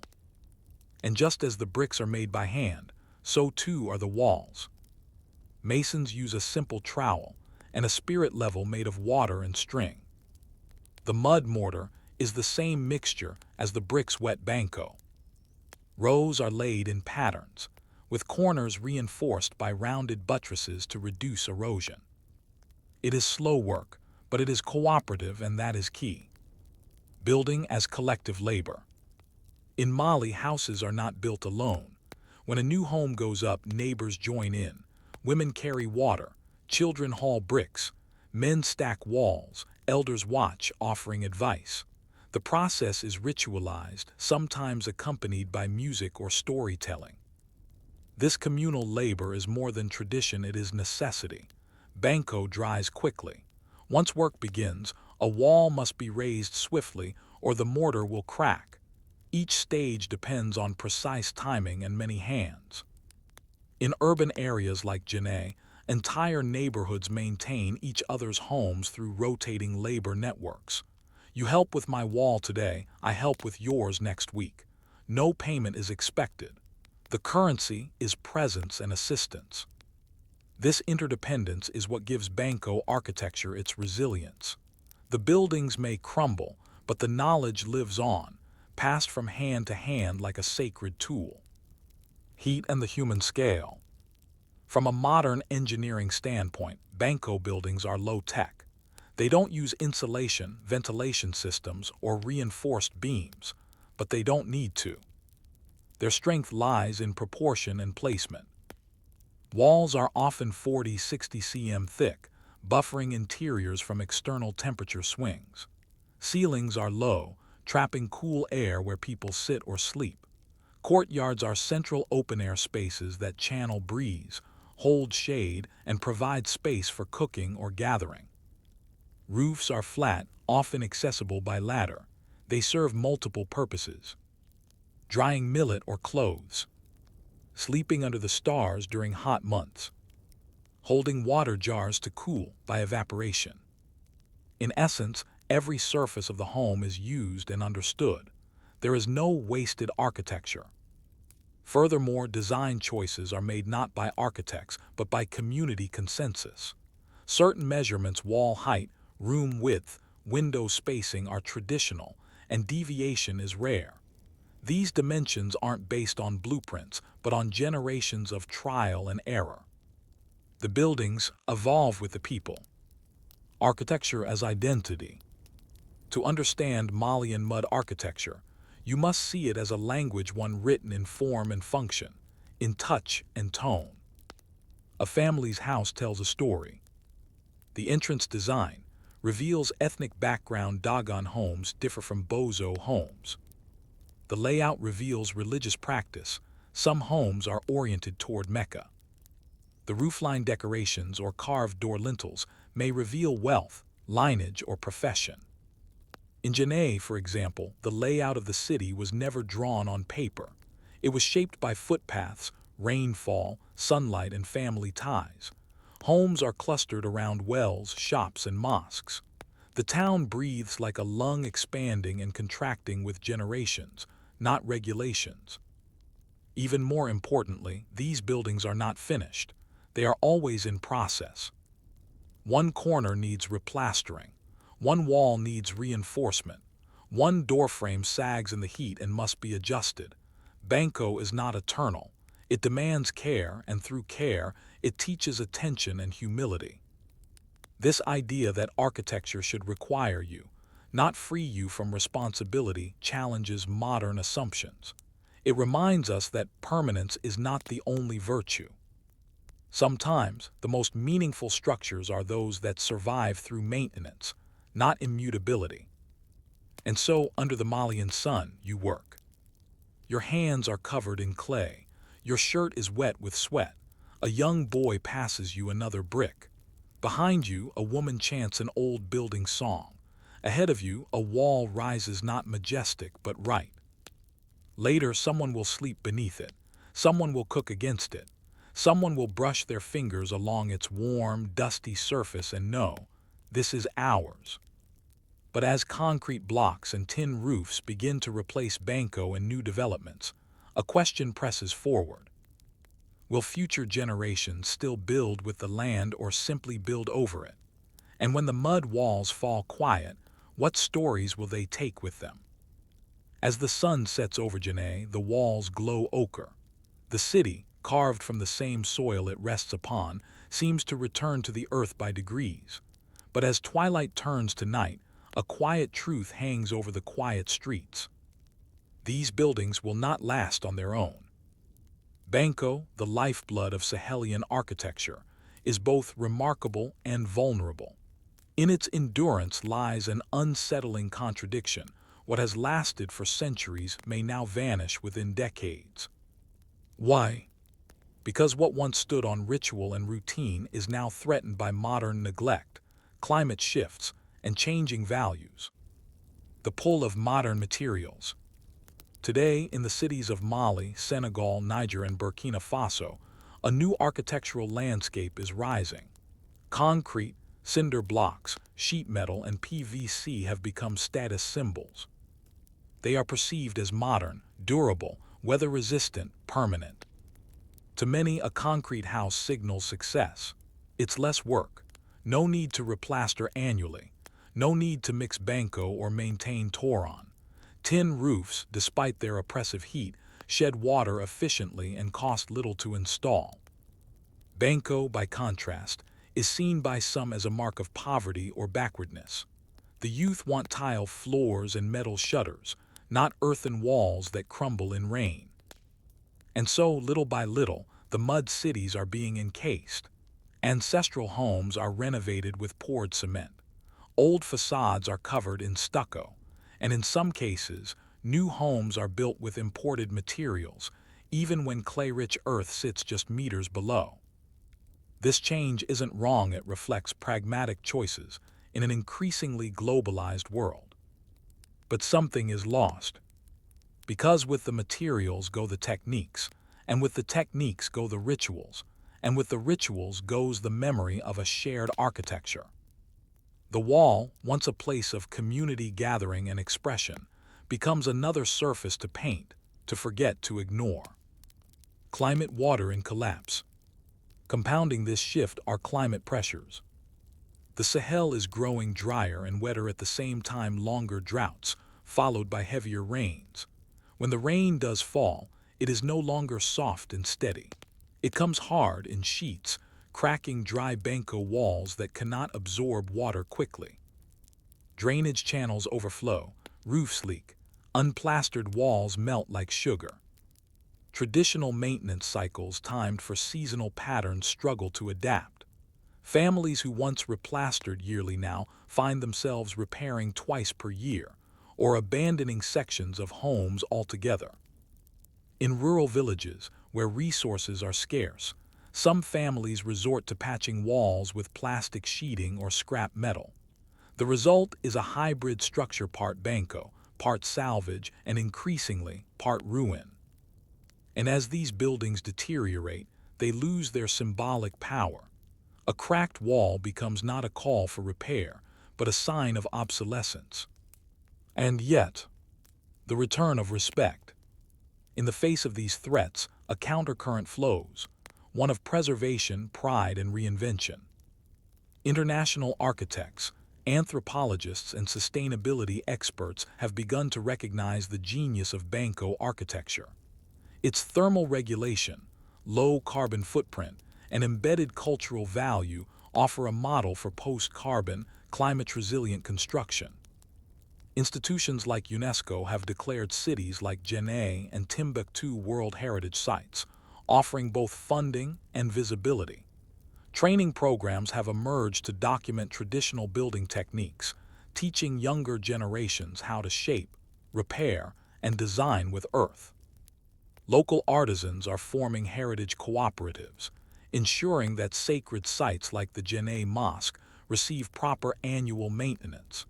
In some regions, contemporary architects are designing modern homes using traditional Banco techniques, blending vernacular knowledge with new forms. Even in urban centers, a quiet shift is taking place. Restaurants in Bamako are using Banco to create natural insulation. Art centers in Ouagadougou are showcasing contemporary design using clay. Young architects in Niamey are experimenting with reinforced adobe, combining Banco with stabilizers like lime. These are not nostalgic gestures. They are acts of adaptation, blending old and new to suit a warming world. Because, in the end, Banco is not about past or present, it is about relationship. Walls that remember. When you place your palm against a Banco wall, it's warm in the evening, cool at dawn. It smells of earth and wood smoke. You can feel its slight roughness, the places where the last replastering didn't fully smooth the curve. It is not perfect, but it is honest. It tells the story of hands, of season after season, of flood and heat, of festivals and funerals, of dust that became shelter. No glass tower or steel beam speaks so quietly, yet with such endurance. And so the final question is not simply architectural, it is human. Will we remember how to live with the earth, not just on it? Will we trade walls that require us for walls that ignore us? In the silence of a crumbling courtyard, you can still hear the echoes of community, the wet slap of mud, the laughter of women mixing Banco, the scrape of a wooden ladder against a torn beam. And if you listen carefully, the walls will whisper, "Build again, I'm not finished yet." Story 5. The button tax, small fasteners and big problems in 19th century Europe. The early 19th century in Europe was a time of revolution, restoration, and bureaucracy. Monarchs were restored, borders redrawn, and a new class of civil servants emerged across the continent, tasked with funding empires through an increasingly elaborate system of tariffs, duties, levies, and in some cases, taxes so absurdly specific they bordered on the surreal. Among the most quietly frustrating of these, the button tax. It seems innocuous at first. After all, what's a button but a trivial piece of clothing? Round, sewn, often ignored. But in post-Napoleonic Europe, where governments were strapped for cash and populations were growing rapidly, no object was too small to escape notice. Buttons, it turns out, were everywhere on jackets, trousers, coats, uniforms, and cloaks, and that made them a perfect target for revenue. A tax born of tailoring.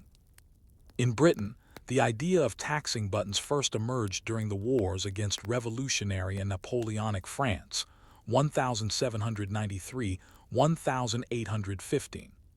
The British government was bleeding money. Soldiers had to be equipped, ships built, roads maintained, and all without the benefit of a modern income tax system, which wouldn't become permanent until later in the century. So Parliament turned to what it did best: creative taxation. Buttons were added to a growing list of haberdashery items taxed as luxuries, alongside lace, ribbon, gloves, and even wallpaper. Specifically, taxes applied to ready-made buttons sold by the dozen. If you made them at home, fine, but if you bought them at market, the crown wanted its share. At first, the rate was low, measured in farthings and shillings. But as the war dragged on, rates increased. By 1809, British clothiers were paying as much as 3 pence per dozen on certain kinds of buttons.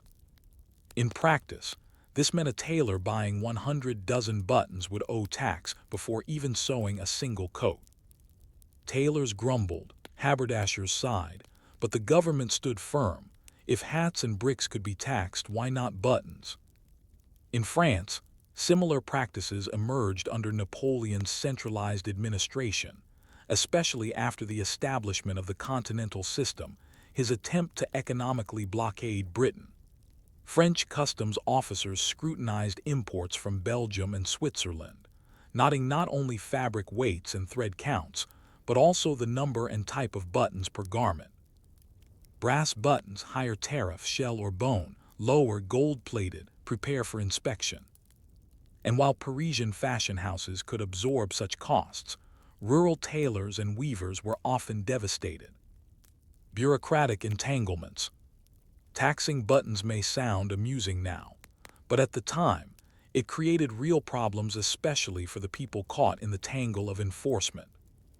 Across Europe, the button tax became a perfect storm of complexity. Distinguishing between types of buttons required specialized knowledge. Discretion. Tax collectors often had broad latitude to assess what counted as taxable. Loopholes. Tailors began sewing buttons to garments before sale, claiming they weren't loose goods. Others sold buttons in mismatched sets of 11 to avoid a tax meant for dozens. One surviving record from a British magistrate's court in 1813 details a case in which a traveling clothier was fined for carrying undeclared buttons sewn loosely to cloth scraps. He claimed they were samples. The court disagreed. Inspectors were empowered to open parcels, search wagons, and enter shops, especially in port cities like Liverpool, Marseille, and Hamburg. This turned haberdashers into de facto smugglers, hiding buttons in crates of oats, under false drawers, even stitched into linings of old coats. Smuggling buttons might sound petty, but the fines were not. In some regions, fines for unpaid button taxes could equal a month's wages. Repeat offenses might mean loss of business license. The bureaucracy ballooned. In 1822, one Prussian city required a printed declaration form for shipments of buttons over 1,000 units, complete with material origin, manufacturer's name, intended garment type, delivery district. Local officials were forced to hire additional clerks just to sort button-related paperwork. One tax collector in Hanover reportedly quipped, "I spend more time counting fasteners than coins." Social and economic ripples. As with many targeted taxes, the button tax disproportionately affected the working class. Wealthy families could afford coats with metal or jewel buttons and pay the levy without hardship. But for day laborers and apprentices, even a modest increase in price could mean going without a winter coat. Some rural communities began to alter fashion norms. Buttons were replaced by laces or toggles. Homespun wool cloaks were fastened with bone pins. Children's clothes used loops of knotted twine instead of proper fasteners. In this way, the tax subtly reshaped the visual fabric of society. Buttons, once a sign of neatness and prosperity, became markers of class. To have many buttons on a coat suggested you could afford the tax. To wear toggles meant you could not. And yet buttons remained essential. For soldiers, they were part of uniform protocol. For city workers, they allowed trousers and jackets to be worn neatly. For women's dresses, buttons were both functional and decorative. In short, they couldn't be eliminated, only reinterpreted. And so innovations emerged. Button-sharing clubs, where neighbors pooled resources. Reused button boards mounted in kitchen, sorted by size and shape. Multi-purpose fasteners, designed to be transferred from one outfit to another. These small acts of resistance speak to the creativity that thrives under constraint, but they also raise a deeper question. How does a society function when even the smallest necessities become unaffordable? As the button tax persisted through the early decades of the 1800s, that question grew louder until political winds began to shift. As the button tax dragged into its third decade, public frustration boiled over. What had once been an obscure bureaucratic measure had become a daily irritation for artisans, merchants, tailors, and ordinary citizens alike. And with every tightened coat, every fumbling clasp in a cold alleyway, the tax came to symbolize something larger than itself. A government out of touch with its people. An object of ridicule. By the 1830s, the button tax and similar levies across Europe had become the butt of popular satire. Caricatures in London's Punch and satirical German broadsheets mocked the absurdity of a state that taxed individual fasteners. One popular cartoon from 1834 showed a tax collector stooping to inspect a shoemaker's coat with a magnifying glass, while a thief walked off with an open chest of gold behind him. Some pamphleteers used the button tax as shorthand for oppressive governance. "We are taxed from the crown of our heads to the tips of our boots," wrote one London tradesman. "If I sneeze, I fear they'll tax the handkerchief." And while satirical, this was not exaggeration. In Britain alone, over 400 separate excise duties were in effect by the mid-19th century. Windows, soap, candles, printed paper, playing cards, hair powder, all taxed. The button tax, as minor as it seemed, had become emblematic of overregulation. What's more, unlike taxes on alcohol or tobacco, the button tax was inescapable. It touched every class, every gender, every region. And unlike property or inheritance taxes, it could not be planned for. It simply appeared, itemized on receipts, embedded in garment prices, or added as a surcharge in tailoring bills.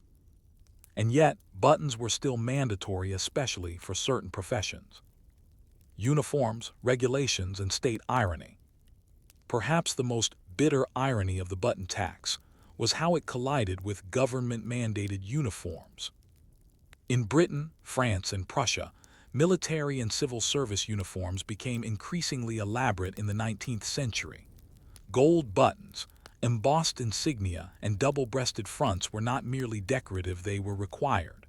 Soldiers, mail carriers, railway workers, customs officers, and court bailiffs all wore buttoned attire as a matter of protocol. But while the government mandated the look, it did not always cover the cost. Uniform allowances were often insufficient, and enlisted men were sometimes expected to buy their own replacements. This meant that men tasked with enforcing order were often paying extra literally to fasten their own uniforms. One particularly absurd regulation from Prussia, circa 1841, required that soldiers keep spare buttons on hand for inspections. These buttons, if purchased outside a central depot, incurred an individual tax, leading to the now common expression in some military circles: "He's not worth his own buttons." In France, the Napoleonic Code required certain officials to document the number of buttons on a uniform before requisition. Records from Marseille show entries like: "Tunic standard cut 8 brass buttons, 2 shoulder, 6 front, tax affixed." This led to bizarre conflicts in the courts when disputes arose over missing or substituted buttons, some of which were ruled to constitute tax evasion. Again, we see the deep entanglement of appearance, bureaucracy, and control. The government told you how to dress, then taxed you for complying. And beyond the military, other groups suffered in quieter ways. Women, children, and the hidden costs of dignity. Tailoring in the 19th century was not yet industrialized at scale. Garments were made by hand, often by women working long hours for low pay. Seamstresses, widows, and young girls labored in back rooms and cellars, sewing shirts, trousers, and coats piece by piece. Each garment required buttons, and the cost of those buttons plus the tax was often deducted from their already meager wages. In London's East End, for instance, shirtmakers sometimes forfeited a full day's pay simply to source taxable buttons before delivery deadlines. In Paris, police reports note several cases of theft from button vendors, stalls, believed to be acts of desperation by underpaid garment workers. Some women learned to make their own buttons, covered buttons made with scraps of cloth and thread-wrapped knots just to avoid the fee. These handmade buttons became a quiet mark of class, frugal, resourceful, but also slightly shameful in certain circles. For children, the tax made winter coats a luxury. Families with many mouths to feed often passed down garments over several generations. Tailors were paid to remove half the buttons to reduce tax burden, then reattach them later. In cold months, older children would be taught to use pins, cords, or hooks in place of missing fasteners. These small inconveniences built up not as economic disasters, but as daily indignities. A boy whose coat wouldn't close, a seamstress choosing between bread and haberdashery, a soldier fined for a missing decorative stud. It wasn't just a tax, it was a quiet erosion of dignity. And yet, pressure for reform grew slowly, resisted by governments still clawing for revenue. Until at last the public snapped. By the mid-19th century, the button tax was unraveling not just in ledgers or parliamentary debates, but in the daily lives of Europeans who had long since grown weary of its reach. The state's grip on haberdashery had become both absurd and unsustainable, and pressure mounted for reform. But like so many taxes before it, the button levy would not go quietly. It had to be debated, defended, dismantled, and remembered. The tipping point, a culture of resistance. It wasn't a single revolt, scandal, or campaign that toppled the button tax. Rather, it was a steady cultural shift, accelerated by industrial change. By the 1840s and 1850s, industrialization had reached the textile and garment sectors. Mass production of buttons using stamped metal, molded glass, and early plastic-like compounds such as gutta percha meant prices dropped dramatically. But even cheap buttons were taxed. This frustrated factory owners, who now produced thousands of garments per week and faced ever-growing bureaucratic interference. Merchants and manufacturers began lobbying parliament and ministries with new vigor. Petitions circulated, citing job losses, market inefficiencies, and the burden on domestic trade. In Manchester alone, over 300 textile firms signed a joint declaration in 1852 that read, "Let us not be taxed by the stitch." Meanwhile, newspapers joined the fray. Editorials appeared in the Times and Le Figaro, mocking the idea that a tailor's profit could be undone by the number of holes in a fastening device. One pamphlet called it taxation by thread count. Public resentment crystallized into ridicule. Songs were sung in pubs. Children teased each other with rhymes. Button up tight or pay the king's might. Even clergy entered the conversation, nodding that in a world where the poor suffered and winter chilled the bones, taxing fasteners seemed more moral failing than fiscal policy. The final blow came not from outrage, but from revenue math. Revenue decline and administrative exhaustion. As mass production made buttons cheaper, the per-unit tax yielded diminishing returns. Where once a haberdasher paid tax on a dozen ivory or brass buttons, now they sold hundreds of machine-cut items for a fraction of the price. Enforcement grew impractical. Inspectors couldn't keep up. The cost of paperwork and monitoring exceeded the value of the tax collected in some regions. In Prussia, one finance minister referred to the button tax in a memorandum as a fiscal mousehole that swallows more ink than coin. Moreover, smuggling and fraud increased. Buttons were mislabeled, reclassified as beads or toggles, sewn in unusual numbers to evade the by-dozen rule. One notorious firm in Belgium sold boxes labeled, "Not buttons, decorative circles for fastening." Authorities were not amused. Eventually, governments could no longer justify the effort. Britain repealed its button tax as part of a broader reform wave in the 1860s, which also ended duties on bricks, hats, and paper. France followed soon after, as did several German states.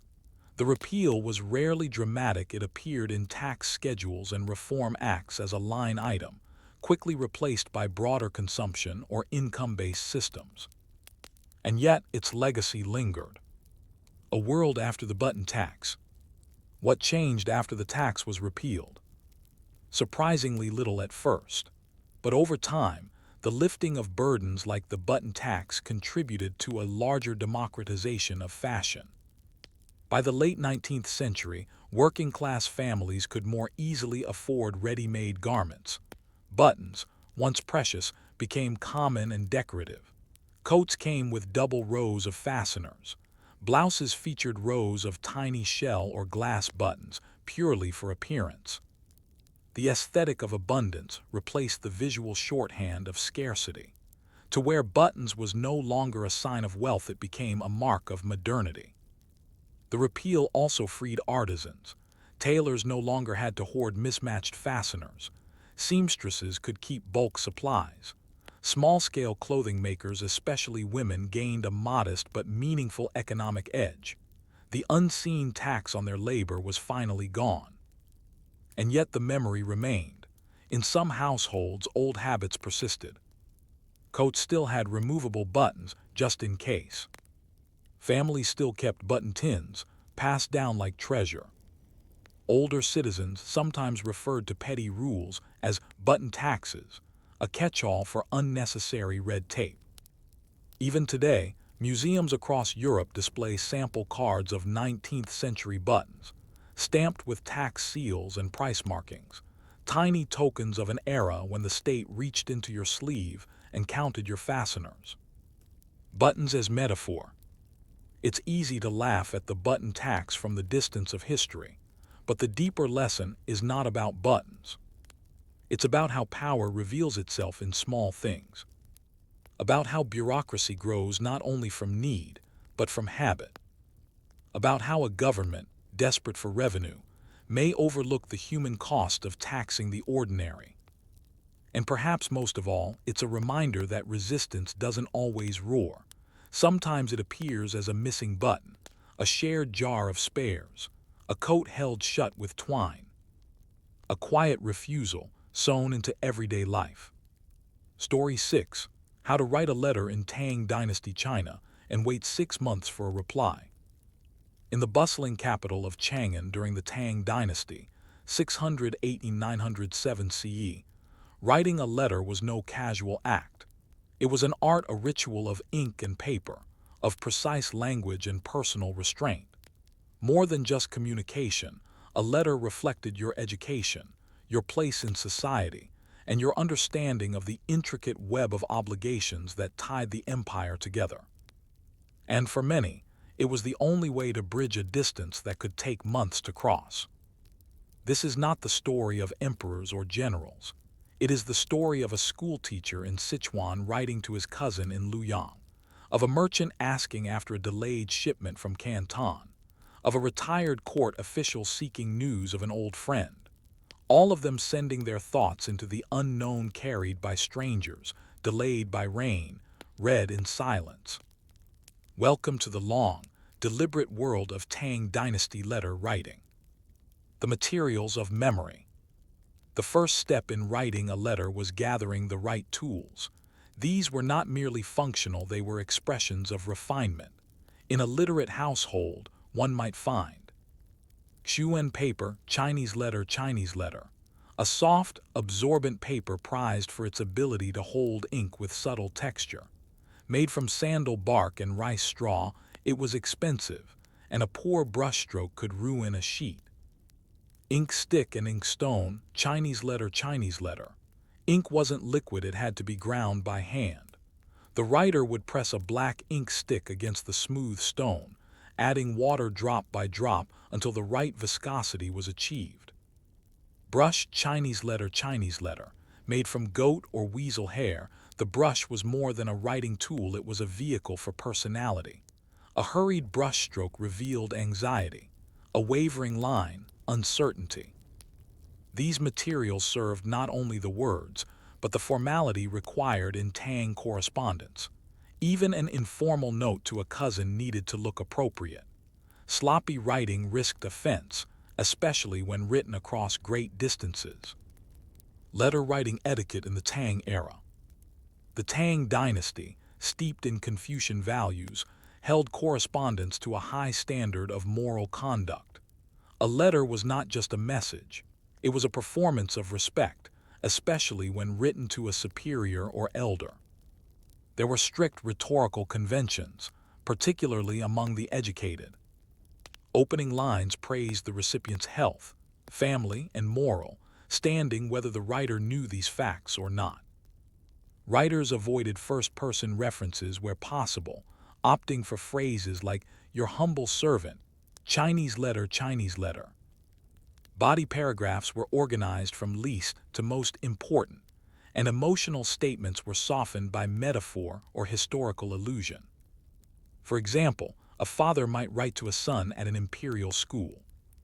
"The spring rains have arrived in the west, nourishing the plum blossoms. I hope your studies rise with such steadiness, and your brushes do not rest idly." Or a merchant might phrase a complaint like this: "Though the river delays our trade, I remain confident that heaven's order prevails, and your partnership shall shine like the northern star." Even letters of grief, such as news of a family death, were composed with measured sorrow, quoting poems or moral reflections. Excessive emotion was discouraged, especially in men, who were expected to remain composed and scholarly in tone. Writing too directly, too plainly, was considered crude, even impolite. Distance and delay. Despite the beauty of the written word, a letter in Tang, China traveled slowly. Even in a relatively centralized and organized empire, the reach of postal communication was limited and uneven. The imperial courier system, Chinese letter, Yichuan, operated along official routes, but it was reserved for government correspondence, military dispatches, and high-ranking officials.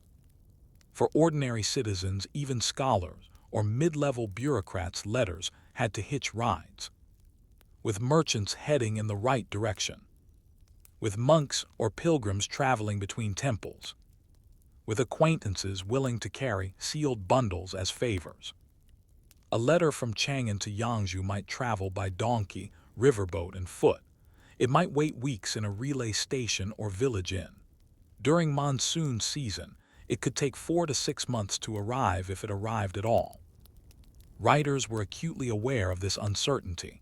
Letters often included the date of writing in lunar calendar terms, a list of carriers or intermediaries for tracking, a plea for confirmation: "Should this reach you, I humbly await your honored reply." And yet, even with all precautions, many letters simply disappeared. Some Tang poets wrote about this silence, the ache of a reply that never comes, or the fragile hope placed in a piece of paper riding a camel's back through the desert. Letters as emotional currency. In a world without telephones or immediate replies, letters carried emotional weight far beyond their content. A single paragraph might hold months of anticipation, or serve as the only update between two people for an entire year. It was common to copy a received letter by hand before replying, then preserve the original in a box, wrapped in silk. Some families kept generations of letters in lacquered cases, passing them on as heirlooms. Letters were read aloud at gatherings. Children might hear a grandfather's calligraphy described in reverent tones. The arrival of a letter from a distant son or daughter was an event, with neighbors invited to witness the unsealing. To write was to remember, to receive was to be remembered. And for those separated by geography, soldiers on patrol, monks in distant monasteries, farmers gone to settle new lands, a letter was more than news. It was presence. But what did one do when no reply came? How long should you wait before writing again? And could letters themselves become a tool for power, politics, or punishment? In the Tang dynasty, sending a letter was an act of trust not only in the carrier, the road, and the weather, but in the social contract that bound both writer and reader. But what happened when the chain of communication broke, when no reply arrived? This section explores the silences that followed letters, the risks of written words in an empire governed by suspicion, and how correspondence once so personal could become a tool of surveillance and control. The wait for reply. After a letter was sent, the writer entered a period of suspended expectation. Days passed, then weeks, then often months. Sometimes a response came within a season, other times not for a year. In many cases, no reply came at all. In wealthier families, this uncertainty was agonizing but tolerable. Educated elite could afford to send multiple copies via different routes, hoping at least one would make it. A second letter might follow 3 months later. In case, my previous words were lost among the reeds of the Yellow River. Among commoners or rural citizens, however, a letter was usually a one-time gamble. To send a second was costly and, in some contexts, socially risky. Especially in matters of hierarchy, repeated letters could be seen as impertinent. There were unspoken rules. To a superior, one letter, wait patiently, never press. To a friend, a reminder letter might be allowed after 6 months. To a romantic partner, highly sensitive, more than one unanswered letter could lead to disgrace. So people waited. Sometimes they sent inquiries to third parties, a friend of the recipient, a former servant, a temple associate, to check discreetly whether the letter had been received. This, too, was delicate. To ask too many times suggested desperation. To not ask at all meant living in perpetual uncertainty. Letter as a tool of power. In Tang, China, knowledge was power, and written knowledge, preserved on paper and sealed in envelopes, became a political instrument. Court officials used letters to bypass formal channels. While memorials to the emperor were part of the official bureaucracy, private letters between scholars, ministers, and court eunuchs became a shadow communication network. These letters were flatteringly indirect in tone, loaded with veiled requests or favors, frequently copied and archived for safety and leverage.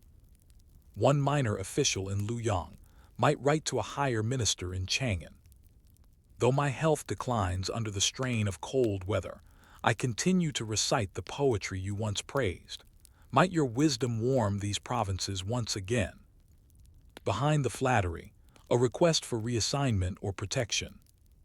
In this environment, letters could become dangerous. Their contents could be interpreted and misinterpreted as political maneuvering. Tang emperors, particularly during times of rebellion or instability, ordered the interception of private correspondence. Couriers were questioned. Documents were read, copied, sometimes confiscated. In some cases, entire households were punished because of a single poorly worded letter. One such case is recorded in 755 CE, shortly before the Lushan rebellion. A scholar in western China wrote to his cousin in the capital, expressing concern about local unrest. The letter was intercepted. Authorities deemed it alarmist and subversive. The writer was arrested.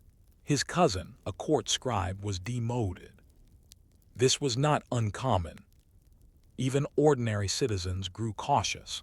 Letters began to include phrases like, "Forgive the vagueness of my words, they are written not only for your eyes." Or, "If these thoughts seem incomplete, know that paper is a fragile mirror of the mind." Writers learned to mask their meaning, to use poetry, metaphor, or classical allusion to conceal intent. Women's letters and hidden voices.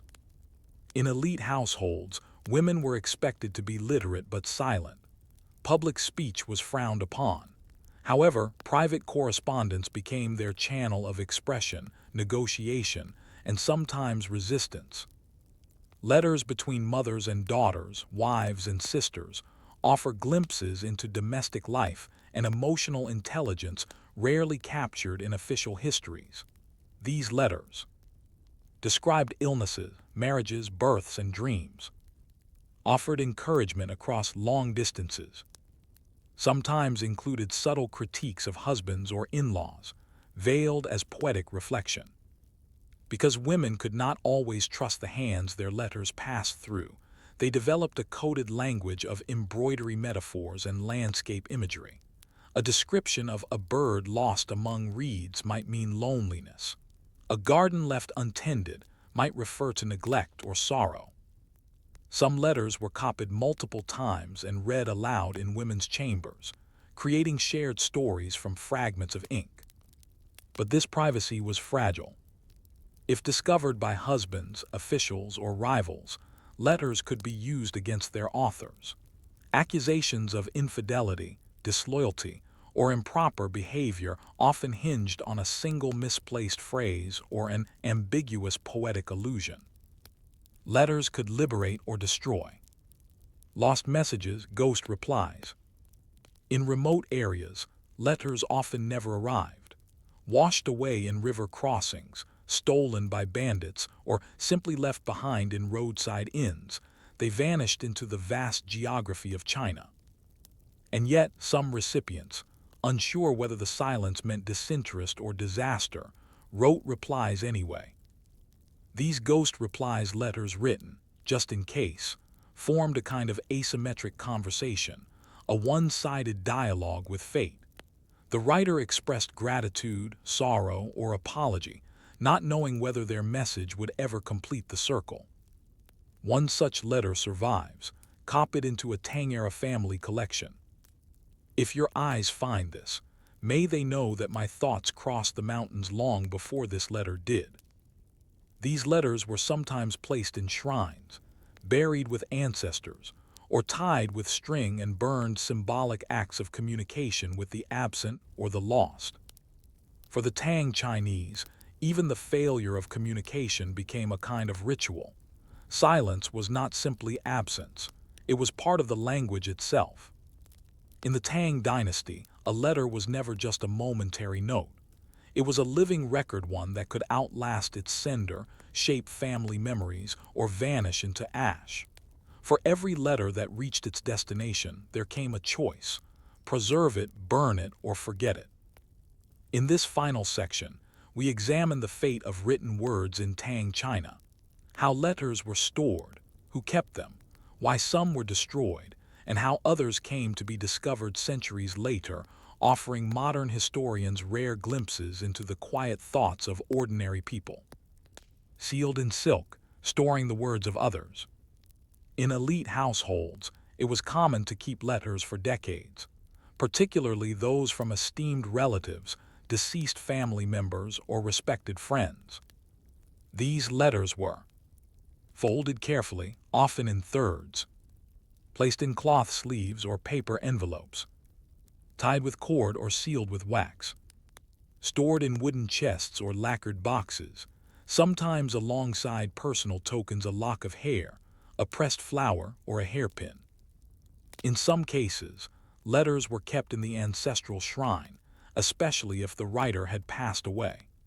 A letter might be treated like a relic, read aloud during commemorative rituals, or consulted during family disputes as evidence of the deceased's wishes. Households that kept letters often appointed someone, usually the eldest literate son, to curate the family's correspondence archive. This was not just sentimentality, it was a form of social proof. A letter from a provincial governor praising a grandfather could support a family's claim to status for generations. For officials, letter collections were practical. A preserved exchange could remind a minister of a former favor or be deployed, years later, to negotiate a new alliance. In a society built on subtle obligation, a well-preserved letter was both a memory and a tool. When to burn a letter. Yet for all the reverence, many letters were intentionally destroyed, often for reasons that reveal just as much as the letters themselves. Burning a letter was considered a gesture of privacy after death, a sign of forgiveness, releasing anger without passing it to the next generation, a way to avoid political or social liability. In some Buddhist households, letters were burned ritually during funerals or seasonal rites. The smoke was believed to carry thoughts to the spirit world. Others chose fire for more pragmatic reasons. A scholar in exile, fearing his correspondence would incriminate friends, once wrote, "Let my letters return to smoke, so that my words may rise but not remain." And sometimes burning was born of grief. A widow might burn the letters of a dead husband. A disowned son might cast away his father's last words. In doing so, they severed ties not only with the writer, but with the written record of their relationship. We must remember, to keep a letter was to carry its weight. Not everyone could or wished to do so. Recycled, lost, and rewritten. Some letters met more mundane fates. Paper was precious. In poorer households, used letters were sometimes washed and reused, particularly if written with light ink.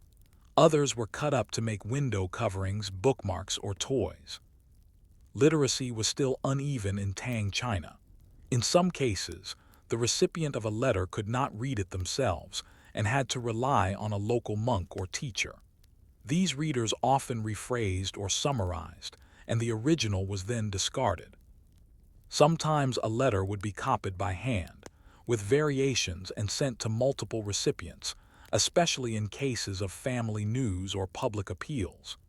These copies, made by scribes or students, became versions of the original, blending fact with embellishment. As a result, what survives today in historical archives is often not the letter as it was first written, but as it was preserved, retold, or reconstructed. This gap between the moment of writing and the act of remembering is part of the quiet mystery of history. Letters found 1,000 years later. In 1900, in a hidden cave in the Dunhuang region of western China, a cache of over 40,000 manuscripts was discovered sealed behind a wall for nearly a millennium. Among Buddhist sutras and temple records were personal letters, written on coarse paper in the cursive hand of ordinary people. These were not courtly or poetic. They were urgent, flawed, and human. One, from a soldier stationed far from home, read, "Please tell mother I am alive. The food is poor, but I am strong. I dream of plum blossoms." Another, from a woman to her brother, said, "I've enclosed medicine for our uncle.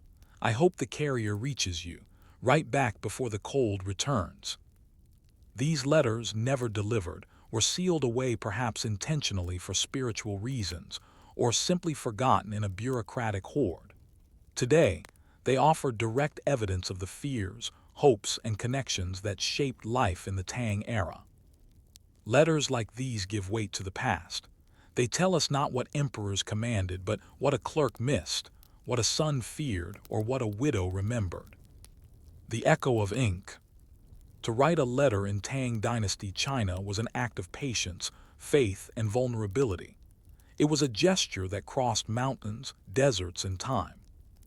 In a world where roads washed out and messages vanished, a single letter could sustain a friendship.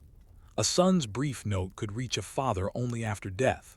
A student's poem, scratched into paper by candlelight, might become a cherished relic or a forgotten scrap. And sometimes, even the most carefully written letter would be lost, only to surface again, centuries later, covered in dust but still legible. Story 7. The Smell of Fear, Stink Insurance in Edo-period Japan. The city of Edo, present-day Tokyo, once held more people than London or Paris. By the mid-18th century, its population had swelled to over 1 million. It was a marvel of urban coordination, rows of wooden buildings, waterways threading through neighborhoods, and narrow lanes bustling with vendors, samurai, servants, and monks. But it was also a city of smell. Not metaphorical smell, not perfume or incense, but the inescapable presence of bodily waste, refuse, sweat, rotting fish, charcoal soot, and damp timber, all intensified by the tight proximity of wooden homes, the summer humidity, and an economy fueled by organic decay. And in this environment, a strange but pragmatic market emerged. Stink insurance. This was not a formal contract from a fire office or shipping guild. It was an arrangement, often verbal, sometimes documented, by which landlords, tenants, merchants, and neighbors agreed to share the risks and consequences of unbearable odors. It sounds ridiculous today, but to the people of Edo, surrounded by smells they could neither avoid nor eliminate. It was deadly serious. Edo, a nose-level history. To understand stink insurance, we must first understand the sensory world of Edo. Unlike modern cities, Edo had no sewage system as we think of it.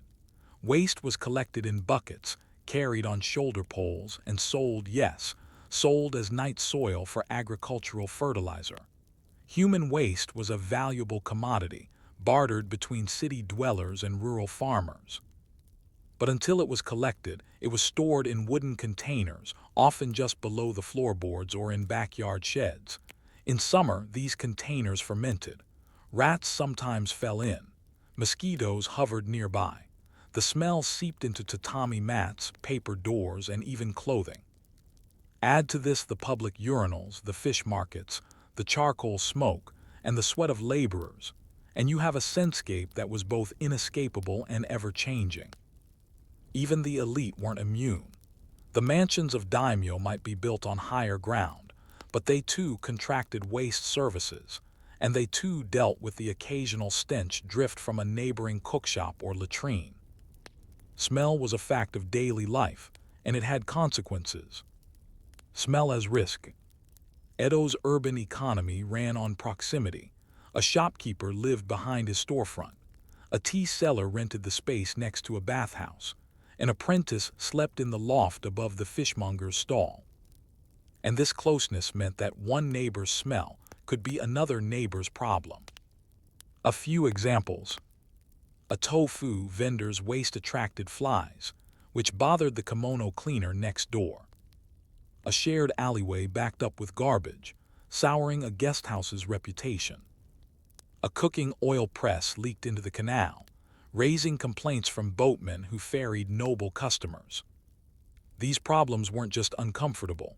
They threatened income, reputation, and sometimes health. So people adapted. In a world without zoning laws, odor became a negotiated burden. Residents developed systems of warning, compensation, and cooperation, often informal, occasionally contractual. A merchant might offer his neighbor monthly rice in exchange for tolerance of smell. A tenant might pay slightly higher rent if a back room overlooked the waste collection yard.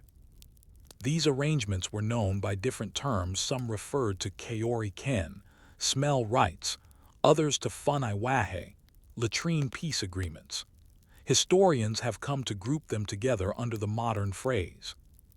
Stink insurance. Documents and agreements. Though few written contracts survive, some samurai households and large merchant estates kept ledgers that reference these arrangements. A record from 1778 in the Fukagawa district reads, 3 silver mon paid monthly to the Hashino family for toleration of waste collection barrels beside north wall. No complaints shall be filed if barrels are sealed by sunset. Other examples include seasonal agreements, especially during summer months when smells worsened. Smell mitigation payments, such as offering charcoal for neighbors to burn incense. Compensation clauses, for example. If a shipment of miso spoiled due to fishmonger stench, partial repayment was expected. Even temples occasionally received incense donations from neighboring shopkeepers, an elegant way of saying, "We know we smell, please don't complain." Not everyone honored these deals. Complaints reached magistrates, and some were resolved through local neighborhood councils, machikyumi. One such case in 1804 involved a sandal maker whose tanning fluids offended his upstairs tenants. The council ruled that the craftsman must move his tanning buckets to the alley and perform water pouring twice daily. This was not about sanitation. It was about social negotiation and about understanding who had the power to tolerate, ignore, or punish a smell. Who smelled worst? It might seem petty, but status and smell were deeply connected. Artisans and laborers were expected to stink. Their work was physical, their quarters cramped. But if a merchant, especially one selling food or fine goods, allowed his shop to emit bad odors, it damaged his brand. In contrast, samurai households, even lower-ranking ones, had reputations to maintain. They were expected to maintain dignity, and dignity had a scent: clean tatami, cedar storage, and the faint whiff of incense. Thus, when smells crossed class lines, when a commoner's tofu curds offended a magistrate's clerk, for instance, it became more than a nuisance. It became a challenge to hierarchy. This is where stink insurance became most valuable. It allowed the poor to pay for forgiveness. It allowed neighbors to avoid lawsuits, and it gave officials a tool for social harmony without harsh punishment. Even today, some neighborhood customs in Tokyo, such as offering small seasonal gifts to your neighbors during cleaning or remodeling, can be traced back to these Edo-era habits of smell diplomacy. But how did the city of Edo manage to function with so much organic decay? Were there public officials who regulated smell? And what happened when a smell became unbearable, no matter the compensation? The notion of stink insurance in Edo might seem quaint today, but in the 18th and 19th centuries, it wasn't a fringe custom. It was part of a larger, informal system of smell regulation, one enforced by neighborhood councils, temple networks, and occasionally by the authorities themselves. The city could not eliminate odors, but it could attempt to manage their consequences. And in doing so, Edo created a unique culture of odor awareness, a kind of invisible urban governance that rewarded tolerance, enforced modesty, and punished only the most flagrant violators of olfactory peace. This was not sanitation in the modern sense. It was civic etiquette based on scent. Smell as a social offense. In most cases, people in Edo did not complain about odors for purely personal reasons. Tolerance was expected. But when a smell interfered with business, spiritual practices, or social standing, it became a cause for action. There were three types of complaints. Economic disruption. A merchant's fermented rice mash ruined a neighbor's silk dyeing. Moral violation. A latrine overflowed near a school or temple. Loss of face. A visiting relative of high status was offended by neighborhood smells. Smells were rarely regulated through the central government. Instead, neighborhood associations, Chinese letter, Machagumi, acted as local smell adjudicators. These groups included merchants, landlords, elders, and sometimes low-ranking samurai. They oversaw disputes, delivered warnings, and when necessary, passed the issue up to a magistrate, Chinese letter, Bugyo. Their role was to prevent escalation. No one wanted a bad smell to result in violence or an eviction. And so, arrangements were brokered. Late-night cleanups, incense gifts, temporary absences during festivals, or for the worst cases, official smell mediation. The role of temples and shrines. Religious institutions were critical to smell diplomacy. Temples, particularly those located in densely populated areas, served as buffers between different trades. Their grounds often separated meat sellers from silk merchants, tofu makers from herbalists, and because they were considered purifying spaces, any offensive odor nearby became a matter of spiritual concern. For example, a neighborhood temple might refuse funeral rites if a family allowed their latrine to overflow too frequently. Shrine priests could demand payment from nearby stalls if incense had to be burned constantly to mask odors. Monks occasionally served as arbiters in smell disputes, especially when both parties were unwilling to speak directly to each other. Temples were also keepers of record. A few surviving documents show logs of smell-related complaints, noted in the same handwriting as prayer offerings and donations.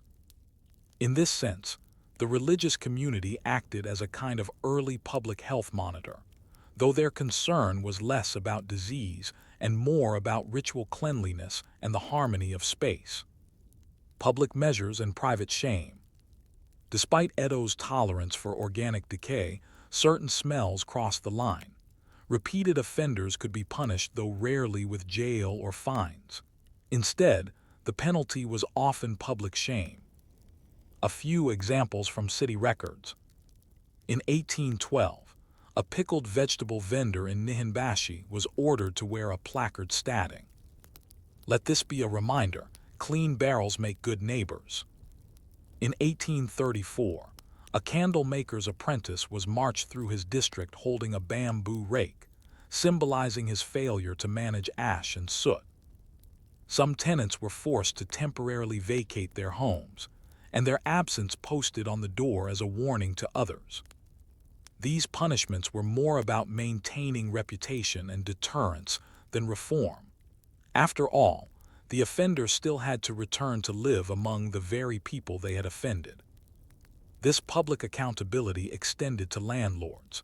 If a tenant's smell affected the neighborhood and the landlord did nothing, it was seen as neglect of social duty. Wealthier landlords hired smell boys, Kaori Musuko, young workers tasked with monitoring and reporting on odor-producing behavior among tenants. Some even conducted seasonal smell checks, especially during the muggy summer months. Tenants were warned in advance and encouraged to perform deep cleanings, similar to modern spring cleaning, but prompted by community pressure, not personal preference. Smell and seasonal awareness. Edo residents were finely attuned to seasonal changes in odor. Just as they adjusted their clothing, food, and leisure activities with the calendar, they anticipated when certain smells would emerge and when tolerance would run thin. Early summer basho, with rising humidity, smells of fermentation worsened. This was when most smell insurance agreements were signed or renewed. Midsummer shosho, charcoal smoke increased due to mosquito incense. Neighbors expected extra consideration from fishmongers and miso sellers. Autumn aki. As the air dried, many temporary smell disputes naturally resolved, and some agreements were suspended until the following spring. Poets of the time even noted these changes in haiku. The first sour wind. Pickles beneath paper walls. Rice wine cooling slow.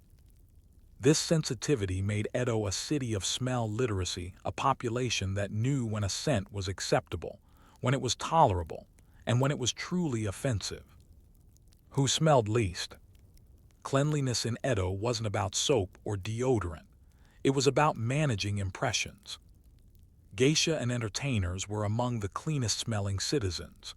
They bathed daily, wore scented hair oils, and laundered their kimono between clients. Doctors and herbalists were expected to smell of medicinal powders or incense, a scent associated with healing and refinement. Rice sellers and tea merchants, too, were prized for their neutrality of scent. Both foodstuffs were delicate, and customers demanded no contamination. Those who could afford it kept scent gardens, tiny plots of fragrant plants like chrysanthemum, iris, or shiso. Some rented space in nearby incense shops or temples just to burn fragrance for their shopfronts. But for most Edo residents, staying ahead of the city's olfactory flux meant navigating its rhythms, respecting its thresholds, and paying the price when necessary. What happened when stink insurance failed? When a fire broke out from oily rags? When a latrine leaked into a neighbor's tea stall? And how did it all end, as Edo modernized into Tokyo? By the mid-19th century, Edo was both remarkable and fragile. It was the largest city in the world by population, but its infrastructure remained almost entirely wooden, organic, and pre-industrial. Its streets teemed with activity, its alleys carried rumors and steam, and its households were bound by a web of tacit olfactory diplomacy. Yet beneath the surface, pressures were building, literal and figurative. This final section explores how the stink economy of Edo began to collapse under the weight of modernization, disaster, and shifting social expectations.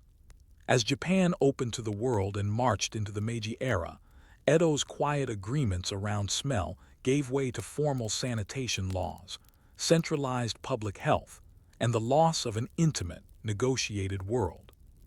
when stink became dangerous. While most smells in Edo were tolerated, some became hazards. The greatest fear, fire. Organic decay in a humid city posed a constant threat. Rags soaked in cooking oil could spontaneously combust in summer heat. Latrines and waste sheds sometimes caught fire from discarded ashes. Dense wooden housing, packed closely together, acted like kindling. Between 1600 and 1868, Edo experienced over 100 major fires, including the catastrophic Meriki Fire of 1657, which destroyed 70% of the city and killed tens of thousands. In nearly every case, the official reports noted the role of clutter, rot, or oily residues as contributing factors. Thus, by the 1840s, stink was no longer just a nuisance, it was seen as a prelude to catastrophe. Some city magistrates began to formalize what had once been social agreements, mandating the distance between waste sheds and cooking stoves, requiring bi-weekly removal of night soil in high-density districts, imposing curfews on industrial work that produced fumes after sunset. These laws were unevenly enforced and often resented, but they signaled a shift from personal negotiation to centralized control. And then came a political shockwave: the arrival of the West. In 1853, Commodore Matthew Perry's black ships arrived in Edo Bay.